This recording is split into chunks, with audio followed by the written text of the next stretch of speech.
जितने भी team member इतने आए उन्होंने सदकारा समझाने ते मैं अपनी पूरी मुस्लिम इंतजामिया मस्जिद कमेटी काला समझा बहुत अज बहुत चंगा लग्या कि किसी भी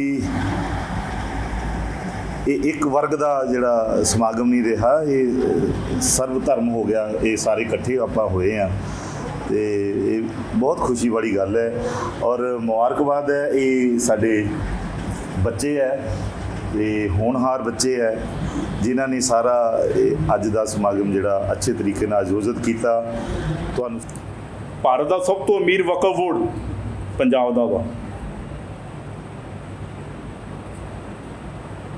और साडी ना समझी करके काबिल साडे लोगों च बहुत आ। सानूं सवाल भी आए थे जो ये मुद्दा चक्या। मैं तुहानूं थोड़ी गल दस देवां जरूरी, कुछ जिहड़े गैर पंजाबी लोगों ने सानूं सवाल किए भी पंजाबियों च काबिलियत नहीं है। राजा जी इस चीज़ के गवाह वा, तुसीं भी रहमान अली ग्रुप च मैं सारा कुछ शेयर किया हो, उन्होंने दस्या साडे पंजाबियों च काबिलियत बहुत आ। हाँ ना समझी करके जिहड़ा ये पाना बीत्या। मैं जिन्ने भी मेरे सज्जन मित्र स्पैशली मूल निवासी मुस्लिम पंजाबी मुस्लिम भाईचारे नाल संबंधित जिन्ने भी टीम मैंबर इतने आए उन्होंने सदकारा समझाने ते मैं अपनी पूरी मुस्लिम इंतजामिया मस्जिद कमेटी काला समझा बहुत बहुत स्वागत करना। तो दूजे नंबर पर मेरे जिन्ने भी पिंड के भरा पंचायत मैंबर स्पैशली उन्होंने बहुत बहुत थैंक यू कि साडे एक छोटे जे सदे ते उन्होंने काफ़ी सारा हंगारा भर के साडी इत्थे प्रेजेंटेशन को और भी ज़्यादा खूबसूरत बनाया। तो सब तो पहला मैं इस मीटिंग का एक मुद्दा जाहिर करना चाहूँगा कि एक मूल निवासी मुस्लिम पंजाबी भाईचारा एक शब्द या फिर एक संगठन की ऑर्गेनाइजेशन करने की जरूरत क्यों पई। मूल निवासी तो भाव वो मुस्लिम भाईचारा जिहड़ा 1947 की वंड तो बाद ਜਾਂ फिर पंजाब ਦੇ ਵਿੱਚ ਮੁੱਦਤਾਂ ਤੋਂ ਪਹਿਲਾਂ ਤੋਂ ਇੱਥੋਂ ਜਿਹੜੇ ਵਸਨੀਕ ਆ ਉਹ ਰਹਿੰਦੇ ਆ ਰਹੇ। ਸਾਨੂੰ ਬਹੁਤ ਸਾਰੀਆਂ ਪ੍ਰੋਬਲਮਸ ਫੇਸ ਕਰਨ ਲਈ ਆਈਆਂ। ਮੇ ਵੀ ਰੀਸੈਂਟਲੀ ਕੁਝ ਸਾਲ ਪਹਿਲਾਂ ਸਾਡੇ ਕਾਲਾ ਸੰਘੇ ਵਿੱਚ ਵੀ ਸਾਡੇ ਭਾਈਚਾਰੇ ਨੇ ਪਿੰਡ ਦੇ ਲੋਕਾਂ ਨੇ ਵੀ ਦੇਖਿਆ ਕਿ ਅਸੀਂ ਜਦੋਂ ਆਪਣੀ ਪਹੁੰਚ ਆਪਣੇ ਹੀ ਆਧਾਰ ਦੇ ਵਿੱਚ ਅੱਗੇ ਤੱਕ ਕਰੀਦੀ ਆ ਤਾਂ ਸਾਡੀਆਂ ਮੰਗਾਂ ਨੂੰ ਉਸ ਤਰੀਕੇ ਨਾਲ ਸੁਣਿਆ ਨਹੀਂ ਜਾਂਦਾ ਜਿਸ ਤਰੀਕੇ ਨਾਲ ਅਸੀਂ ਆਸ ਲੈ ਕੇ ਜਾਈਦੀ। इस तो अलहदा साडे जिहड़े होर सिख भाईचारे हिंदू भाईचारा जिन्ना भी साडी आपस विच भाईचारे हैगी आ उन्हां नूं जिस हिसाब नाल सानूं हंगारा मिलदा वो साडी अपनी ऑर्गेनाइजेशन भाव वक्फ बोर्ड तो नहीं मिलता। सो इस चीज़ नूं इस मुद्दे नूं अगे लैके आउण लई तां कि अज दे जवान अज दी युवा पीढ़ी इस प्रॉब्लम नूं इस इशूज़ नूं चंगी तरह समझे असीं ये ऑर्गेनाइजेशन सैटअप किया जिहदे विच एक मेन मुद्दा मेन शब्द मूल निवासी मुस्लिम भाईचारा संगठन जिहड़ा है बनाया गया। तो मैं आस करदा कि जिन्ने भी मेरे टीम मैंबर अज इत्थे आए आ वो बड़े बखूबी तरीके नाल अगे तुहानूं होर एक्सप्लेन करनगे कि क्यों जरूरत पई की कारण सी अते की मुद्दे लैके आपां अगे चल रहे हैं। तो सब तो पहला मैं डाइस से इनवाइट करना चाहूँगा साडी कमेटी के सीनियर आगू रजा हुसैन जी नूं कि वो अपने विचार इस डाइस से आण के साडे पिंड के भाईचारे नाल सांझे करन सो दैट साडा जिहड़ा पाथ है वो होर एनलाइट हो सके।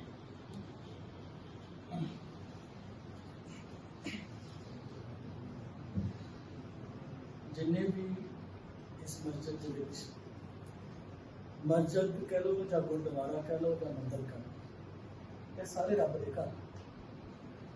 ये तो एक मजहबां दे कहंदे एक डिपार्टमेंट बने ते अज सारे इको जिहे चेहरे देख के इकट्ठ देख के ते सांझी वालता का जिहड़ा संदेश आपां लैके जिहड़ी साडे इंतजार वाले छोटे ब्रदर ਜਿਹੜਾ ਅਸੀਂ ਅੱਜ ਆਪਣੇ ਆਪ ਨੂੰ ਮੂਲ ਨਿਵਾਸੀ ਕਹਿੰਦੇ ਆ ਨਾ ਤਾਂ ਉਮਰ ਤੁਹਾਡੇ ਅਸੀਂ ਕਰਜ਼ਦਾਰ ਰਵਾਂਗੇ, ਅਹਿਸਾਨਮੰਦ ਰਵਾਂਗੇ ਸਾਡੀਆਂ ਪੀੜ੍ਹੀਆਂ ਵੀ ਔਰ ਰਹਿੰਦੀ ਦੁਨੀਆ ਤੱਕ ਇਹ ਜਿਹੜੀ ਸਾਂਝੀ ਵਾਲਤਾ ਦਾ ਤੁਸੀਂ ਸੰਦੇਸ਼ਾ ਦਿੱਤਾ ਨਾ ਔਰ ਜਿਹੜਾ ਅੱਜ ਵੀ ਦੇ ਰਹੇ ਆ ਔਰ ਇੱਥੇ ਸਾਡੇ ਪੰਜਾਬ ਦੇ ਵਿੱਚ ਸਭ ਤੋਂ ਵੱਡੀ ਗੱਲ ਇਹ ਹੈ ਚਾਹੇ ਕੋਈ ਹਿੰਦੂ ਚਾਹੇ ਕੋਈ ਸਿੱਖ ਚਾਹੇ ਕੋਈ ਮੁਸਲਮ, ਜੇ ਕੋਈ ਸਿੱਖ ਕੱਟੜਪੰਥੀ ਦੀ ਗੱਲ ਕਰਦਾ ਤੇ ਸਾਡਾ ਸਿੱਖ ਹੀ ਭਾਈਚਾਰਾ ਸਾਹਮਣੇ ਆ ਜਾਂਦਾ ਆ ਵੀ ਭਾਈ ਤੂੰ ਇੱਥੇ ਕੱਟੜਵਾਦੀ ਦੀ ਨਾ ਗੱਲ ਕਰ। ਜੇ ਕੋਈ ਹਿੰਦੂ ਆ, ਕੋਈ ਉਹ ਆਪਣੀ ਕੱਟੜਵਾਦੀ ਦੀ ਗੱਲ ਕਰਦਾ ਉਹ ਕਹਿੰਦਾ ਵੀ ਇੱਥੇ ਏਜੰਡਾ ਆਪਣਾ ਨਾਮ ਪੇਸ਼ ਕਰ ਦਿਓ।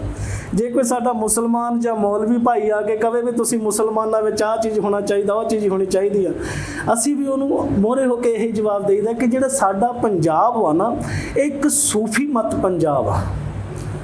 ਅਸੀਂ ਸਾਰੇ ਉਹ ਲੋਕ ਹਾਂ ਜਿੱਥੇ ਗੁਰੂਆਂ, ਪੀਰਾਂ, ਪੈਗੰਬਰਾਂ ਤੇ ਹਰੇਕ ਦਾ ਅਸੀਂ ਇੱਜ਼ਤ ਇਹਤਰਾਮ ਵਾਲੇ ਲੋਕ ਹਾਂ। ਇੱਕ ਦੂਸਰੇ ਦੇ ਮਜ਼ਹਬ ਦੇ ਅਸੀਂ ਰਾਖੇ ਹਾਂ, ਇੱਕ ਦੂਸਰੇ ਦੇ ਅਸੀਂ ਪਿਆਰ ਦੇ ਰਾਖੇ ਹਾਂ, ਇੱਕ ਦੂਸਰੇ ਦੀ ਅਸੀਂ ਇੱਜ਼ਤਾਂ ਦੇ ਰਾਖੇ ਹਾਂ। ਅਸੀਂ ਇੱਕ ਦੂਸਰੇ ਦੇ ਦੁੱਖ ਸੁੱਖ ਦੇ ਅਸੀਂ ਸਾਂਝੀ ਹਾਂ। ਜੇ ਹੁਣ 1947 ਦੇ ਵਿੱਚ ਮੈਂ ਜੇ ਇਸ ਨੂੰ ਲੈਕਚਰਬਾਜੀ ਨਾ ਕਰਦਾ ਹੋਇਆ ਸ਼ਾਰਟ ਗੱਲ ਵਿੱਚ, ਕਿਉਂਕਿ ਗਾਂ ਫਿਰ ਮਗਰਿਬ ਦੀ ਨਮਾਜ਼ ਵੀ ਆਉਂਦੀ ਆ, ਇਸ ਦੇ ਵਿੱਚ ਸਾਰਿਆਂ ਨੇ ਆਪਣੇ ਵਿਚਾਰ ਰੱਖਣੇ ਆ ਤੇ ਮੈਂ 5-4 ਮਿੰਟ ਹੋਰ ਲੈ ਕੇ ਤੇ ਆਪਣਾ ਏਜੰਡਾ ਥੋੜ੍ਹਾ ਜਿਹਾ ਕਲੀਅਰ ਕਰੂੰਗਾ। ਬਾਕੀ ਮੇਰੇ ਸਾਥੀ ਹੋਰ ਆ। ਸਾਨੂੰ ਇਹ ਜ਼ਰੂਰਤ ਕਿਉਂ ਪਈ? ਜਦੋਂ ਸਾਡੇ ਬਜ਼ੁਰਗ ਆਪਣੀਆਂ ਜਾਨਾਂ ਬਚਾਉਂਦੇ ਫਿਰਦੇ ਸੀ, ਰੋਟੀ ਰੋਜੀ ਦਾ ਮਸਲਾ ਪਿਆ ਸੀ ਵੀ ਅਸੀਂ ਇੱਥੇ ਪੰਜਾਬ ਵਿੱਚ ਸਟੇਬਲ ਕਿੱਦਾਂ ਕਰਨਾ, ਤੇ ਉਸ ਵੇਲੇ ਤੇ ਆਪਣਾ ਨਾਂ ਵੀ ਲੁਕਾਉਂਦੇ ਫਿਰਦੇ ਸੀ ਕਿ ਮੇਰਾ ਨਾਂ ਖਾਨ ਨਹੀਂ ਹੈ, ਮੇਰਾ ਨਾਂ ਮੁਹੰਮਦ ਨਹੀਂ ਹੈ, ਜਿਹੜਾ ਉਹ 47 ਦਾ ਵਾਕਿਆ ਸੀ। ਤੇ ਕਰਦੇ ਕਰਾਉਂਦੇ ਫਿਰ ਜਦੋਂ ਆਪਣੇ ਆਪ ਨੂੰ ਸਟੇਬਲ ਕਰਦੇ ਕਰਾਉਂਦੇ 75-80 ਦੇ ਦਸ਼ਕ ਦੇ ਵਿੱਚ ਇੱਥੇ ਫਿਰ ਸਾਡੇ ਪੰਜਾਬ ਦੇ ਵਿੱਚ ਯੂਪੀ ਬਿਹਾਰ ਦਾ ਆਵਾਗਮਨ ਹੋਣਾ ਸ਼ੁਰੂ ਹੋ ਗਿਆ। ਤੇ ਉਹਨਾਂ ਨੇ, ਸਾਡੇ ਬਜ਼ੁਰਗ ਸ਼ੁਰੂ ਤੋਂ ਮੁਸਲਮਾਨ ਸੀ, ਕਲਮਾ ਵੀ ਪੜ੍ਹਦੇ ਸੀ, ਨਮਾਜ਼ ਵੀ ਪੜ੍ਹਦੇ ਸੀ, ਸਾਡੀ ਨਮਾਜ਼ ਤੋਂ ਕਿਸੇ ਵੀ ਮਜ਼ਹਬ ਨੂੰ ਕੋਈ ਦਿੱਕਤ ਨਾ ਸੀ। ਉਹਨਾਂ ਨੇ ਆ ਕੇ ਸਾਨੂੰ ਸੁਨਨਤ ਦੇ ਹਿਸਾਬ ਨਾਲ ਇੱਕ ਸਿਸਟਮੈਟਿਕਲੀ ਵੀ ਕੀ ਹੁੰਦਾ ਆ ਕੇ ਸਾਨੂੰ ਕਲਮੇ ਦੀ ਹੋਰ ਤਰਬੀਅਤ ਦਿੱਤੀ। ਉਹ ਤਰਬੀਅਤ ਦਿੱਤੀ, ਸਾਨੂੰ ਉਸ ਤੋਂ ਜਾਣੂ ਕਰਵਾਇਆ, ਹੋਰ ਜਾਣੂ ਕਰਾਇਆ ਸਾਡੇ ਬਜ਼ੁਰਗਾਂ ਨੂੰ। ਜਦੋਂ ਇਹ ਯੂਪੀ ਬਿਹਾਰ, ਚਾਹੇ ਯੂਪੀ ਬਿਹਾਰ ਵਿੱਚ ਆਲਰੇਡੀ ਬਹੁਤ ਮੈਜੋਰਟੀ ਸੀ ਮੁਸਲਮਾਨਾਂ ਦਾ ਗੜ੍ਹ ਵਾ, ਉੱਥੇ ਉਹਨਾਂ ਨੂੰ ਪਤਾ ਆ ਕਿ ਸਾਡੇ ਮੁਸਲਮਾਨਾਂ ਦੇ ਅਦਾਰੇ ਕਿਹੜੇ ਆ, ਉੱਥੇ ਕੀ ਕੀ ਹੁੰਦਾ ਆ, ਕਿਹੜੇ ਕਿਹੜੇ ਤਰੀਕੇ ਦੇ ਨਾਲ ਸਾਡੀ ਕੌਮ ਨੂੰ ਫੈਸਿਲਿਟੀਆਂ ਮਿਲਦੀਆਂ ਆ, ਸਹੂਲਤਾਂ ਮਿਲਦੀਆਂ ਆ। ਔਰ ਉਹ ਸਾਨੂੰ ਉਹਨਾਂ ਨੇ ਸਾਡੇ ਤੋਂ ਸਾਨੂੰ ਵਾਂਝਾ ਰੱਖ ਲਿਆ, ਸਾਡੇ ਤੋਂ ਲੁਕੋ ਕੇ ਰੱਖ ਲਈਆਂ ਵੀ ਤੁਹਾਡੇ ਆ ਵੀ ਹੱਕ ਬਣਦੇ ਆ। ਹੁਣ ਜਦੋਂ ਕੋਈ ਕਿਸੇ ਕਬਰਸਤਾਨ ਦਾ ਰੌਲਾ ਪੈ ਜਾਂਦਾ ਆ, ਜ਼ਮੀਨ ਦਾ ਰੌਲਾ ਪੈ ਜਾਂਦਾ ਆ, ਉਦੋਂ ਵਕਫ ਬੋਰਡ, ਸਾਡੀ ਜਿਹੜੀ ਪੰਜਾਬ ਦੀ ਲੀਡਰਸ਼ਿਪ ਆ, ਜਿਹੜੀ ਪਹਿਲੀ ਲੀਡਰਸ਼ਿਪ ਸੀ, ਉਹਨੇ ਉੱਥੇ ਜਾ ਕੇ ਸਾਨੂੰ ਹੱਕ ਅੱਗੇ ਰੱਖਣ ਦੀ ਬਜਾਏ ਸਾਨੂੰ ਉਹਨਾਂ ਦੇ ਹੱਥ ਵੇਚ ਦਿੱਤਾ। ਉਸ ਲੀਡਰ ਦੇ ਨਾਲ ਆਪ ਰਲ ਗਏ, ਜਿਹਦੇ ਨਾਲ ਕੀ ਹੋਇਆ ਵੀ ਅਸੀਂ ਪਛੜਦੇ ਅਸੀਂ ਪਛੜਦੇ ਗਏ। ਤੇ ਫਿਰ ਜਦੋਂ ਵੀ ਸਾਡੇ ਹਰੇਕ ਪਿੰਡ ਦੇ ਵਿੱਚ 2-4 ਘਰ ਹੁੰਦੇ ਆ ਤੇ ਕਿਤੇ ਕਬਰਸਤਾਨ ਦਾ ਮਸਲਾ ਆ ਜਾਂਦਾ ਆ, ਜਾਂ ਕੋਈ ਆ ਕੇ ਕਾਬਜ਼ ਹੋਣ ਦੀ ਕੋਸ਼ਿਸ਼ ਕਰਦਾ, ਜਾਂ ਵਕਫ ਬੋਰਡ ਹੀ ਜਾਇਜ਼ ਨਜਾਇਜ਼ ਤਰੀਕੇ ਨਾਲ ਉਸ ਜ਼ਮੀਨ ਨੂੰ ਵੇਚਣ ਲੱਗਦੇ ਆ, ਜਾਂ ਕਿਸੇ ਹਾਲੇ ਤੇ ਦਿੰਦੇ ਆ, ਤੇ ਉਸ ਥਾਂ ਦੇ ਉੱਤੇ ਜਦੋਂ ਸਾਡਾ ਮੁਸਲਮਾਨ ਭਾਈ ਹੱਕ ਜਤਾਉਂਦਾ ਆ ਤੇ ਉਹਨੂੰ ਪੋਲੀਟੀਕਲ ਦਬਾਅ ਦੇ ਨਾਲ,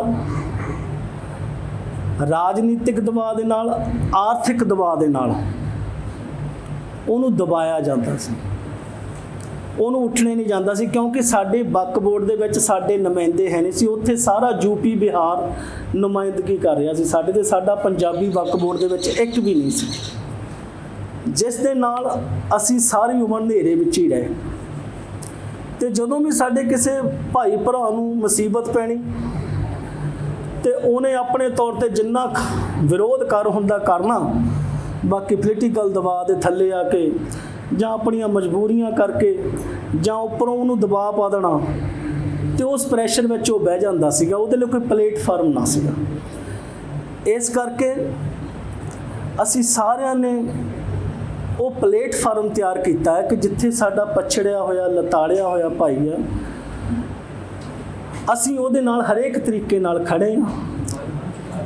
ਇਹ ਅਸੀਂ ਕਿਸ ਤਰੀਕੇ ਨਾਲ ਅਪਰੋਚ ਕਰ ਸਕਦੇ ਹਾਂ।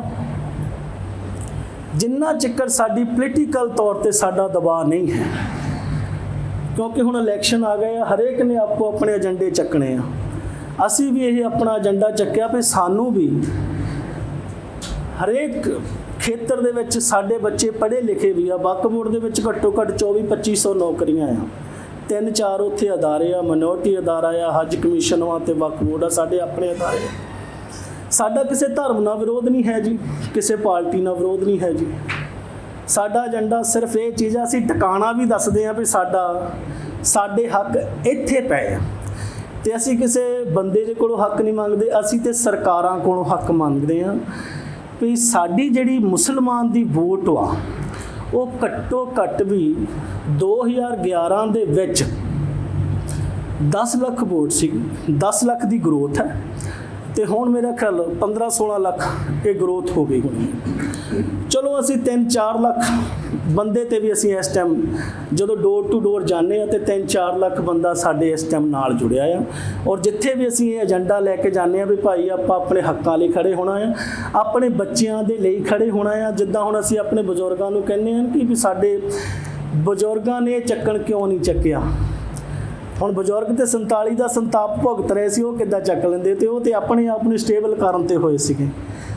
ਇਸ ਕਰਕੇ ਸਾਡੇ ਬੱਚੇ ਸਾਨੂੰ ਇਹ ਅਲਾਮਾ ਨਾ ਦੇਣ ਵੀ ਤੁਸੀਂ ਸਾਡੇ ਲਈ ਕੀ ਕੀਤਾ। ਇਸ ਕਰਕੇ ਆਪਣੀਆਂ ਪੀੜ੍ਹੀਆਂ ਦੇ ਲਈ, ਆਪਣੇ ਬੱਚਿਆਂ ਦੇ ਲਈ ਇਹ ਇੱਕ ਪਲੇਟਫਾਰਮ ਬਣਾਇਆ ਆ, ਇਹ ਇੱਕ ਅਸੀਂ ਏਜੰਡਾ ਬਣਾਇਆ ਆ ਕਿ ਜੋ ਵੀ ਸਾਡਾ ਹੱਕ ਵਾ, ਵਕਫ ਬੋਰਡ ਦੇ ਵਿੱਚ ਸਾਡੇ ਬੱਚੇ ਜਿਹੜੇ ਪੜ੍ਹੇ ਲਿਖੇ ਆ, ਇੰਤਜ਼ਾਰ ਅਲੀ ਆ ਮੁੰਡਾ, ਹੋਰ ਵੀ ਇੱਦਾਂ ਦੇ ਬਹੁਤ MA PhD ਸਾਡੇ ਬੱਚੇ ਬਹੁਤ ਪੜ੍ਹੇ ਲਿਖੇ ਆ, ਤੇ ਉੱਥੇ ਜਿਹੜੇ ਆ ਅਪਰੋਚ ਜਿਹੜੀ ਆ ਉੱਥੇ UP ਬਿਹਾਰ ਵਾਲਿਆਂ ਦੀ ਆ, ਸਾਡੇ ਪੰਜਾਬੀਆਂ ਦੀ ਅਪਰੋਚ ਹੈ ਨਹੀਂ। ਹੁਣ ਇਸ ਕਰਕੇ ਅਸੀਂ ਆਪਣੇ ਭਾਈਚਾਰੇ ਨੂੰ ਅਵੇਅਰ ਕਰਨ ਦੇ ਲਈ, ਜਾਗਰਤ ਕਰਨ ਲਈ ਇਹ ਜਿਹੜਾ ਪਲੇਟਫਾਰਮ ਤਿਆਰ ਕੀਤਾ ਆ, ਮੂਲ ਨਿਵਾਸੀ ਮੁਸਲਿਮ ਭਾਈਚਾਰਾ, ਮੂਲ ਨਿਵਾਸੀ ਜਿਹੜੇ ਇੱਥੇ ਦੇ ਜੱਦੀ ਪੁਸ਼ਤੀ ਪੰਜਾਬੀ ਰਹਿੰਦੇ ਆ, ਵੀ ਜੋ ਹੱਕ ਇਹਨਾਂ ਪੰਜਾਬੀਆਂ ਦੇ ਬਣਦੇ ਆ ਉਹ ਸਾਡੇ UP ਬਿਹਾਰ ਆ ਕੇ ਲੈ ਜਾਂਦਾ ਆ।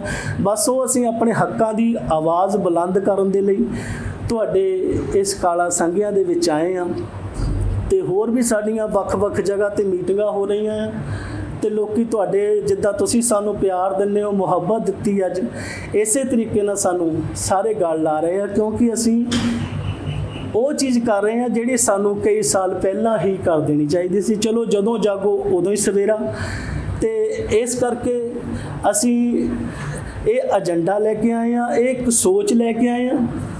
ਜਦੋਂ ਤੁਹਾਡੀ ਕੋਈ ਸੋਚ ਕਾਇਮ ਹੁੰਦੀ ਆ, ਹੁਣ ਇਸ ਕਾਲੇ ਸੰਘਿਆਂ ਦੀ ਇੱਕ ਸੋਚ ਵਾ ਤੇ ਤੁਸੀਂ ਇੱਕ ਜਿੱਦਾਂ ਸਾਰੇ ਇਕੱਠੇ ਹੋ ਕੇ ਇੱਕ ਸੋਚ ਦੇ ਨਾਲ ਆਏ ਆ ਵੀ ਲਈ ਵੀ ਨਹੀਂ, ਸਾਨੂੰ ਮੁਸਲਿਮ ਭਾਈਚਾਰੇ ਵੱਲੋਂ ਇਨਵੀਟੇਸ਼ਨ ਆਇਆ, ਸਾਨੂੰ ਸੱਦਾ ਆਇਆ ਆ, ਉਹ ਸਾਰੇ ਜਣੇ ਆਪਾਂ ਆਪਣਾ ਸਾਰਾ ਦੀਨ ਮਜ਼ਹਬ ਭੁਲਾ ਕੇ ਤੇ ਸਿਰਫ ਇੱਕ ਸੋਚ ਤੇ ਪਹਿਰਾ ਦੇਣ ਆ ਗਏ। ਨਹੀਂ ਵੀ ਸਾਡੇ ਭਾਈ ਭਰਾ ਨੇ ਬੁਲਾਇਆ, ਕਿਸੇ ਮੁਸਲਮਾਨ ਨੇ ਨਹੀਂ ਬੁਲਾਇਆ,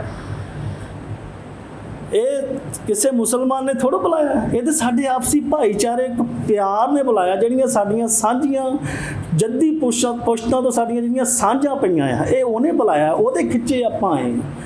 ਤੇ ਇਹੀ ਜਦੋਂ ਏਜੰਡਾ ਲੈ ਕੇ ਅਸੀਂ ਹਰੇਕ ਥਾਂ ਜਾਈਦਾ ਤੇ ਉਹੀ ਚੀਜ਼ ਸਾਨੂੰ ਬੜਾ ਹੁੰਗਾਰਾ ਮਿਲਦਾ। ਕੋਈ ਸਾਡਾ ਲੰਬਾ ਚੌੜਾ ਨਹੀਂ ਹੈ, ਅਸੀਂ ਕੋਈ ਲੀਡਰ ਨਹੀਂ ਬਣਨਾ, ਅਸੀਂ ਕੋਈ ਕੁਛ ਨਹੀਂ ਬਣਨਾ ਹੈਗਾ, ਨਾ ਸਾਡੀ ਕੋਈ ਇੰਨੀ ਇਹ ਖੁਆਇਸ਼ ਹੈ ਕਿ ਵੀ ਲੀਡਰ ਜਾਂ ਅਸੀਂ ਉਹ ਕਰੀਏ। ਅੱਜ ਤਾਂ ਸਿਰਫ ਉਹ ਚੀਜ਼ ਕਰਨੀ ਹੈ ਕਿ ਜਿਹੜੀ ਸਾਡੀ ਚੀਜ਼ ਹਾਈਡ ਹੋਈ ਆ, ਲੁਕੀ ਹੋਈ ਆ, ਅਸੀਂ ਉਹਨੂੰ ਸ਼ਾਈਨ ਅਪ ਕਰਨਾ ਆ, ਉਹਨੂੰ ਸਰਕਾਰਾਂ ਦੀ ਨਜ਼ਰ ਵਿੱਚ ਲਿਆਉਣਾ ਆ ਕਿ ਜਿਹੜੇ ਤੁਹਾਡੇ ਮੂਹਰੇ ਚਿਹਰੇ ਆ ਜਾਂਦੇ ਆ ਉਹ ਮੁਸਲਮਾਨ ਨਹੀਂ, ਮੂਲ ਨਿਵਾਸੀ ਪੰਜਾਬੀ ਦੇ ਅਸਲੀ ਮੁਸਲਮਾਨ ਹੱਕਦਾਰ ਜਿਨ੍ਹਾਂ ਦਾ ਹੱਕ ਬਣਦਾ ਆ ਉਹ ਆ। ਕਿਉਂਕਿ ਸਰਕਾਰਾਂ ਨੂੰ ਵੀ ਇਹ ਚੀਜ਼ ਦਾ ਭੁਲੇਖਾ ਸੀਗਾ।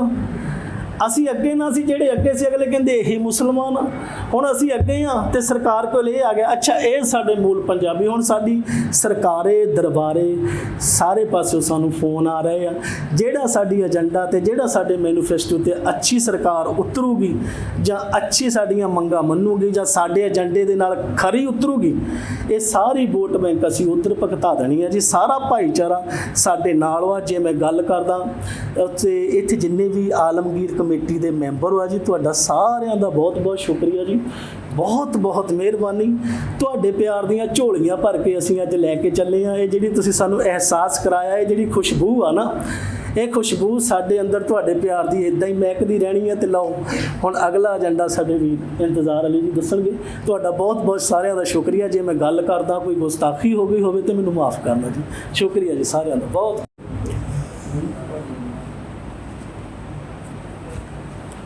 अस्सलाम वालेकुम जी ਸਾਰਿਆਂ ਨੂੰ। ਜਿਵੇਂ ਕਿ ਅੱਜ ਦਾ ਥੋੜ੍ਹਾ ਜਿਹਾ ਰੌਣਕ ਮੇਲਾ ਦੇਖ ਕੇ ਮਨ ਨੂੰ ਥੋੜ੍ਹੀ ਜਿਹੀ ਖੁਸ਼ੀ ਮਹਿਸੂਸ ਹੋ ਰਹੀ ਆ ਕਿ ਜੋ ਅਸੀਂ ਏਜੰਡਾ ਅੱਜ ਤੋਂ 3-4 ਮਹੀਨੇ ਪਹਿਲਾਂ ਤੋਰਿਆ ਸੀਗਾ, ਉਹਨੂੰ ਲੈ ਕੇ ਕਿਤੇ ਨਾ ਕਿਤੇ ਲੋਕਾਂ ਦੇ ਮਨ ਵਿੱਚ ਉਤਸ਼ਾਹਿਤ ਹੈ। ਰਹਿਮਾਨ ਅਲੀ ਜੀ, ਤੁਸੀਂ ਇਹਦੇ ਲਈ ਵਧਾਈ ਦੇ ਪਾਤਰ ਹੋ। ਔਰ ਉਸ ਤੋਂ ਵੀ ਵਧੀਆ ਗੱਲ ਇਹ ਵੀ ਤੁਸੀਂ ਇੱਕ ਐਜੂਕੇਟ ਹੋ ਕੇ ਗੱਲ ਕਰ ਰਹੇ ਹੈਗੇ, ਜੋ ਸਾਡੇ ਸਮਾਜ ਦੇ ਖਾਸ ਕਰਕੇ ਆਉਣ ਵਾਲੇ ਫਿਊਚਰ ਲਈ ਬਹੁਤ ਜ਼ਰੂਰੀ ਗੱਲ ਹੈ। ਕਿਉਂਕਿ ਭਾਸ਼ਾ ਜਿੰਨੀ ਵੀ ਸਰਲ ਹੋਵੇ, ਸੁਣਨ ਵਾਲੇ ਨੂੰ ਉਨੀ ਜਲਦੀ ਸਮਝ ਆ ਜਾਂਦੀ ਹੈ। ਸੋ ਅੱਜ ਦਾ ਜੋ ਵਿਸ਼ਾ ਵਾ ਉਹਦੇ ਬਾਰੇ ਸਾਡੇ ਰਜਾ ਹੁਸੈਨ ਜੀ ਨੇ ਬੜੇ ਹੀ ਸੰਖੇਪ ਰੂਪ ਵਿੱਚ ਦੱਸਿਆ ਗਾ। ਸੋ ਪਹਿਲਾਂ ਤਾਂ ਅਸੀਂ ਲੱਭਾਂਗੇ ਕਾਰਨ ਕੀ ਆ ਵੀ ਅੱਜ ਜੋ ਇਹ ਜ਼ਰੂਰਤ ਪਈ, ਕਿਉਂ ਪਈ। ਉਹਦਾ ਸਭ ਤੋਂ ਜੇ ਆਪਾਂ ਕਾਰਨ ਲੱਭੀ, ਸਭ ਤੋਂ ਪਹਿਲਾ ਕਾਰਨ ਉਹ ਆਪਾਂ ਹੀ ਹੈ ਵੀ ਆਪਾਂ ਸੁਚੇਤ ਨਹੀਂ ਰਹੇ। ਦੂਜੀ ਗੱਲ, ਜਿਹੜੀ ਸਾਡੀ ਥੋੜ੍ਹੀ ਬੜੀ ਲੀਡਰਸ਼ਿਪ ਪੰਜਾਬੀਆਂ ਦੀ ਹੋਈ ਵੀ ਆ, ਉਹ ਕਿਤੇ ਨਾ ਕਿਤੇ ਸਵਾਲਾਂ ਦੇ ਘੇਰੇ 'ਚ ਖੜੀ ਰਹੂਗੀ ਜਦੋਂ ਇਹ ਲੋਕ ਉੱਠੇ। ਅੱਜ ਅਸੀਂ ਇਕੱਠੇ ਹੋ ਕੇ ਹੋਕਾ ਦੇਣ ਲੱਗੇ ਹਾਂ, ਜਿਹੜਾ ਕਿ ਅੱਜ ਤੋਂ 10 ਸਾਲ ਪਹਿਲਾਂ ਹੋਣਾ ਚਾਹੀਦਾ ਸੀ ਰਜਾ ਹੁਸੈਨ ਜੀ, ਜਿਹਦੇ ਕਰਕੇ ਅੱਜ ਸਾਡਾ ਇੰਨਾ ਨੁਕਸਾਨ ਹੋ ਗਿਆ। ਜੇ ਆਪਾਂ ਆਂਕੜੇ ਗਿਣ ਲੱਗ ਪਈਏ ਉਹ ਅਰਬਾਂ ਖਰਬਾਂ 'ਚ ਹੋ ਜੂਗਾ। ਭਾਰਤ ਦਾ ਸਭ ਤੋਂ ਅਮੀਰ ਵਕਫ ਬੋਰਡ ਪੰਜਾਬ ਦਾ ਵਾ, ਔਰ ਸਾਡੀ ਨਾ ਸਮਝੀ ਕਰਕੇ ਕਾਬਿਲ ਸਾਡੇ ਲੋਕਾਂ 'ਚ ਬਹੁਤ ਆ। ਸਾਨੂੰ ਇਹ ਸਵਾਲ ਵੀ ਆਏ ਸੀਗੇ ਜਦੋਂ ਅਸੀਂ ਇਹ ਮੁੱਦਾ ਚੱਕਿਆ। ਮੈਂ ਤੁਹਾਨੂੰ ਥੋੜ੍ਹੀ ਗੱਲ ਦੱਸ ਦੇਵਾਂ ਜ਼ਰੂਰੀ। ਕੁਛ ਜਿਹੜੇ ਗੈਰ ਪੰਜਾਬੀ ਲੋਕਾਂ ਨੇ ਸਾਨੂੰ ਸਵਾਲ ਕੀਤੇ ਵੀ ਪੰਜਾਬੀਆਂ 'ਚ ਕਾਬਿਲੀਅਤ ਨਹੀਂ ਹੈ। ਰਜਾ ਜੀ ਇਸ ਚੀਜ਼ ਦੇ ਗਵਾਹ ਵਾ। ਤੁਸੀਂ ਵੀ ਰਹਿਮਾਨ ਅਲੀ ਗਰੁੱਪ 'ਚ ਮੈਂ ਸਾਰਾ ਕੁਝ ਸ਼ੇਅਰ ਕੀਤਾ। ਉਹਨਾਂ ਨੂੰ ਦੱਸਿਆ ਸਾਡੇ ਪੰਜਾਬੀਆਂ 'ਚ ਕਾਬਿਲੀਅਤ ਬਹੁਤ ਆ। ਹਾਂ, ਨਾ ਸਮਝੀ ਕਰਕੇ ਜਿਹੜਾ ਇਹ ਭਾਣਾ ਬੀਤਿਆ। ਭਾਰਤ ਦਾ ਸਭ ਤੋਂ ਅਮੀਰ ਵਕਫ ਬੋਰਡ ਪੰਜਾਬ, ਔਰ ਜਿਹੜੇ ਸਾਡੇ ਬਜ਼ੁਰਗਾਂ ਦੀ 47 ਵਿੱਚ ਉਹ ਘਾਣ ਹੋਇਆ, ਜੇ ਉੱਤੇ ਅਸੀਂ ਚਰਚਾ ਕਰਨ ਲੱਗ ਪਈਏ ਮੈਨੂੰ ਲੱਗਦਾ ਘੰਟੇ ਵੀ ਘੱਟ ਪੈ ਜਾਣਗੇ। ਸਾਡੇ ਬਜ਼ੁਰਗ ਬੈਠੇ ਅੰਕਲ ਰਸ਼ੀਦ ਜੀ, ਹੋਰ ਵੀ ਦੱਸਿਆ ਵੀ ਹੋਰ ਵੀ ਆਪਣੇ ਭਾਈਚਾਰੇ ਦੇ ਲੋਕ ਇੱਥੇ ਆਏ ਆ। 47 ਦਾ ਘਾਣ ਉਹ ਸਾਡੇ ਇਤਿਹਾਸ ਵਿੱਚ ਉਹ ਚੀਜ਼ਾਂ ਦਾ ਜਿਹੜਾ ਪੰਜਾਬੀਆਂ ਨੇ ਹੰਢਾਇਆ। ਔਰ ਗੱਲ ਉਦੋਂ ਅੱਗੇ ਵੱਡੀ ਹੋ ਜਾਂਦੀ ਆ ਵੀ ਪੰਜਾਬ ਦੀ ਵੰਡ ਪੰਜਾਬੀਆਂ ਨੇ ਨਹੀਂ ਮੰਗੀ ਸੀ, ਉਹ ਮੰਗਣ ਵਾਲੇ ਵੀ ਮਹਾਰਾਸ਼ਟਰ ਯੂਪੀ ਦੇ ਸੀ। ਅੰਕਲ ਨਹੀਂ ਬੈਠੇ ਜੇ ਇਤਿਹਾਸ ਦੇ ਤੱਥਾਂ 'ਚ ਬੋਲੇ, ਮੰਗਣ ਵਾਲੇ ਮਹਾਰਾਸ਼ਟਰ ਦੇ ਦੇਖੋ ਕਿੰਨੀ ਹਾਸੋਹੀਣ ਗੱਲ ਹੁੰਦੀ ਆ, ਤੇ ਵੰਡ ਪੈਂਦੀ ਪੰਜਾਬ ਜਿੱਥੇ ਬਾਬੇ ਨਾਨਕ ਦੀ ਧਰਤੀ ਤੇ, ਉਹ ਵੀ ਹੰਡਾ ਲਿਆ। ਫਿਰ ਵੀ ਇੱਥੇ ਦੇ ਲੋਕਾਂ ਦੀ ਜੋ ਸਾਡੇ ਸਿੱਖ ਮੁਸਲਿਮ ਸਾਂਝਾ ਬਾਬੇ ਨਾਨਕ ਦੀ ਇੱਕ ਵਿਚਾਰਧਾਰਾ ਇੱਥੇ ਕੰਮ ਕਰਦੀ ਆ। ਕੁਛ ਲੋਕ ਜਿਹੜੇ ਸਾਡੇ ਪਾਕਿਸਤਾਨ ਚਲ ਗਏ ਤੇ ਜਿਹੜੇ ਇੱਥੇ ਰਹਿ ਗਏ, ਉਹ ਇੱਥੇ ਦੇ ਸਾਂਝੀਵਾਲਤਾ ਦਾ ਜਿਹੜਾ ਏਜੰਡਾ ਸੀਗਾ ਗੁਰੂਆਂ ਪੀਰਾਂ ਸੰਤਾਂ ਮਹਾਂਪੁਰਸ਼ਾਂ ਦੇ, ਉਹਨਾਂ ਦੀ ਮੁਹੱਬਤ ਕਰਕੇ ਇੱਥੇ ਲੋਕਾਂ ਨੇ ਬੜੇ ਪਿਆਰ ਨਾਲ ਰੱਖੇ। ਅਸੀਂ ਵੀ ਆਪਣੇ ਨਾਨੇ ਨਾਨੀਆਂ ਤੋਂ ਸੁਣਦੇ ਆਂ ਗੱਲਾਂ ਇਹ ਵੀ ਕਿੱਦਾਂ ਲਕੋ ਲਿਆ, ਨਹੀਂ ਜਾਣ ਦੇਣਾ ਇਹਨਾਂ ਨੂੰ। ਵਕਤ ਦਾ ਦੌਰ ਚੱਲਿਆ। ਇਮਾਮ ਸਾਹਿਬ, ਤੁਸੀਂ ਇਸ ਚੀਜ਼ ਆਪਣੇ ਤੁਸੀਂ ਲੋਕਾਂ ਦੀ ਗੱਲ ਕਰਨੀ ਵੀ ਜਾ ਕੇ, ਉਸ ਦੁਖਾਂਤ ਇੰਨਾ ਬੜਾ ਸੀ ਜਿੱਦਾਂ ਰਜਾ ਜੀ ਨੇ ਦੱਸਿਆ। ਉਸ ਵਿੱਚੋਂ ਸਾਡੇ ਲੋਕ ਉੱਪਰ ਦੇ ਸਨ 80 ਦਾ ਦਸ਼ਕ ਆ ਗਿਆ। 80 ਤੋਂ ਬਾਅਦ ਕੀ ਹੁੰਦਾ, ਆਈ ਥਿੰਕ ਅੰਕੜੇ ਕੁਛ ਉੱਪਰ ਥੱਲੇ ਹੋ ਸਕਦੇ ਆ। ਇਨ ਬਿਟਵੀਨ ਬਾਹਰਲੇ ਸੂਬਿਆਂ ਤੋਂ ਲੋਕਾਂ ਦਾ ਮਾਈਗ੍ਰੇਟ ਹੋਣਾ ਜ਼ਰੂਰੀ ਹੈ। ਬਾਹਰਲੇ ਸੂਬਿਆਂ ਤੋਂ ਸਾਡਾ ਪੰਜਾਬੀ ਮੁਸਲਮਾਨ ਭਾਈਚਾਰਾ ਇੱਥੇ ਆਇਆ, ਗੈਰ ਪੰਜਾਬੀ ਪੰਜਾਬ ਵਿੱਚ ਆਇਆ। ਇਹ ਵੀ ਗੱਲ ਸੱਚ ਵਾ, ਉਹ ਸਾਨੂੰ ਇਸਲਾਮ ਸਿਖਾਉਣ ਲਈ ਨਹੀਂ ਆਇਆ ਸੀਗਾ, ਉਹ ਵਪਾਰ ਕਰਨ ਇੱਥੇ ਆਇਆ ਸੀ। ਦੱਸੋ ਅੰਕਲ ਰਸ਼ੀਦ ਜੀ, ਵਪਾਰ ਕਰਨ ਆਇਆ ਸੀ ਆਪਣੇ ਕੰਮ ਕਾਰ ਦੇ ਸਿਲਸਿਲੇ। ਭਾਰਤ ਇੱਕ ਆਜ਼ਾਦ ਮੁਲਕ ਆ, ਕੋਈ ਵੀ ਕਿਸੇ ਵੀ ਸਟੇਟ 'ਚ ਜਾ ਕੰਮ ਕਾਰ ਕਰ ਸਕਦਾ। ਪਰ ਉਹਨਾਂ ਨੇ ਜਦੋਂ ਸਾਨੂੰ ਦੇਖਿਆ, ਸਾਡੇ ਬਜ਼ੁਰਗਾਂ ਨੂੰ, ਉਹਨਾਂ ਨੇ ਦੇਖਿਆ ਯਾਰ ਇਹਨਾਂ 'ਚ ਸ਼ਾਇਦ ਕਿਤੇ ਨਾ ਕਿਤੇ ਧਰਮ ਦੀ ਤਾਲੀਮ ਘੱਟ ਵਾ।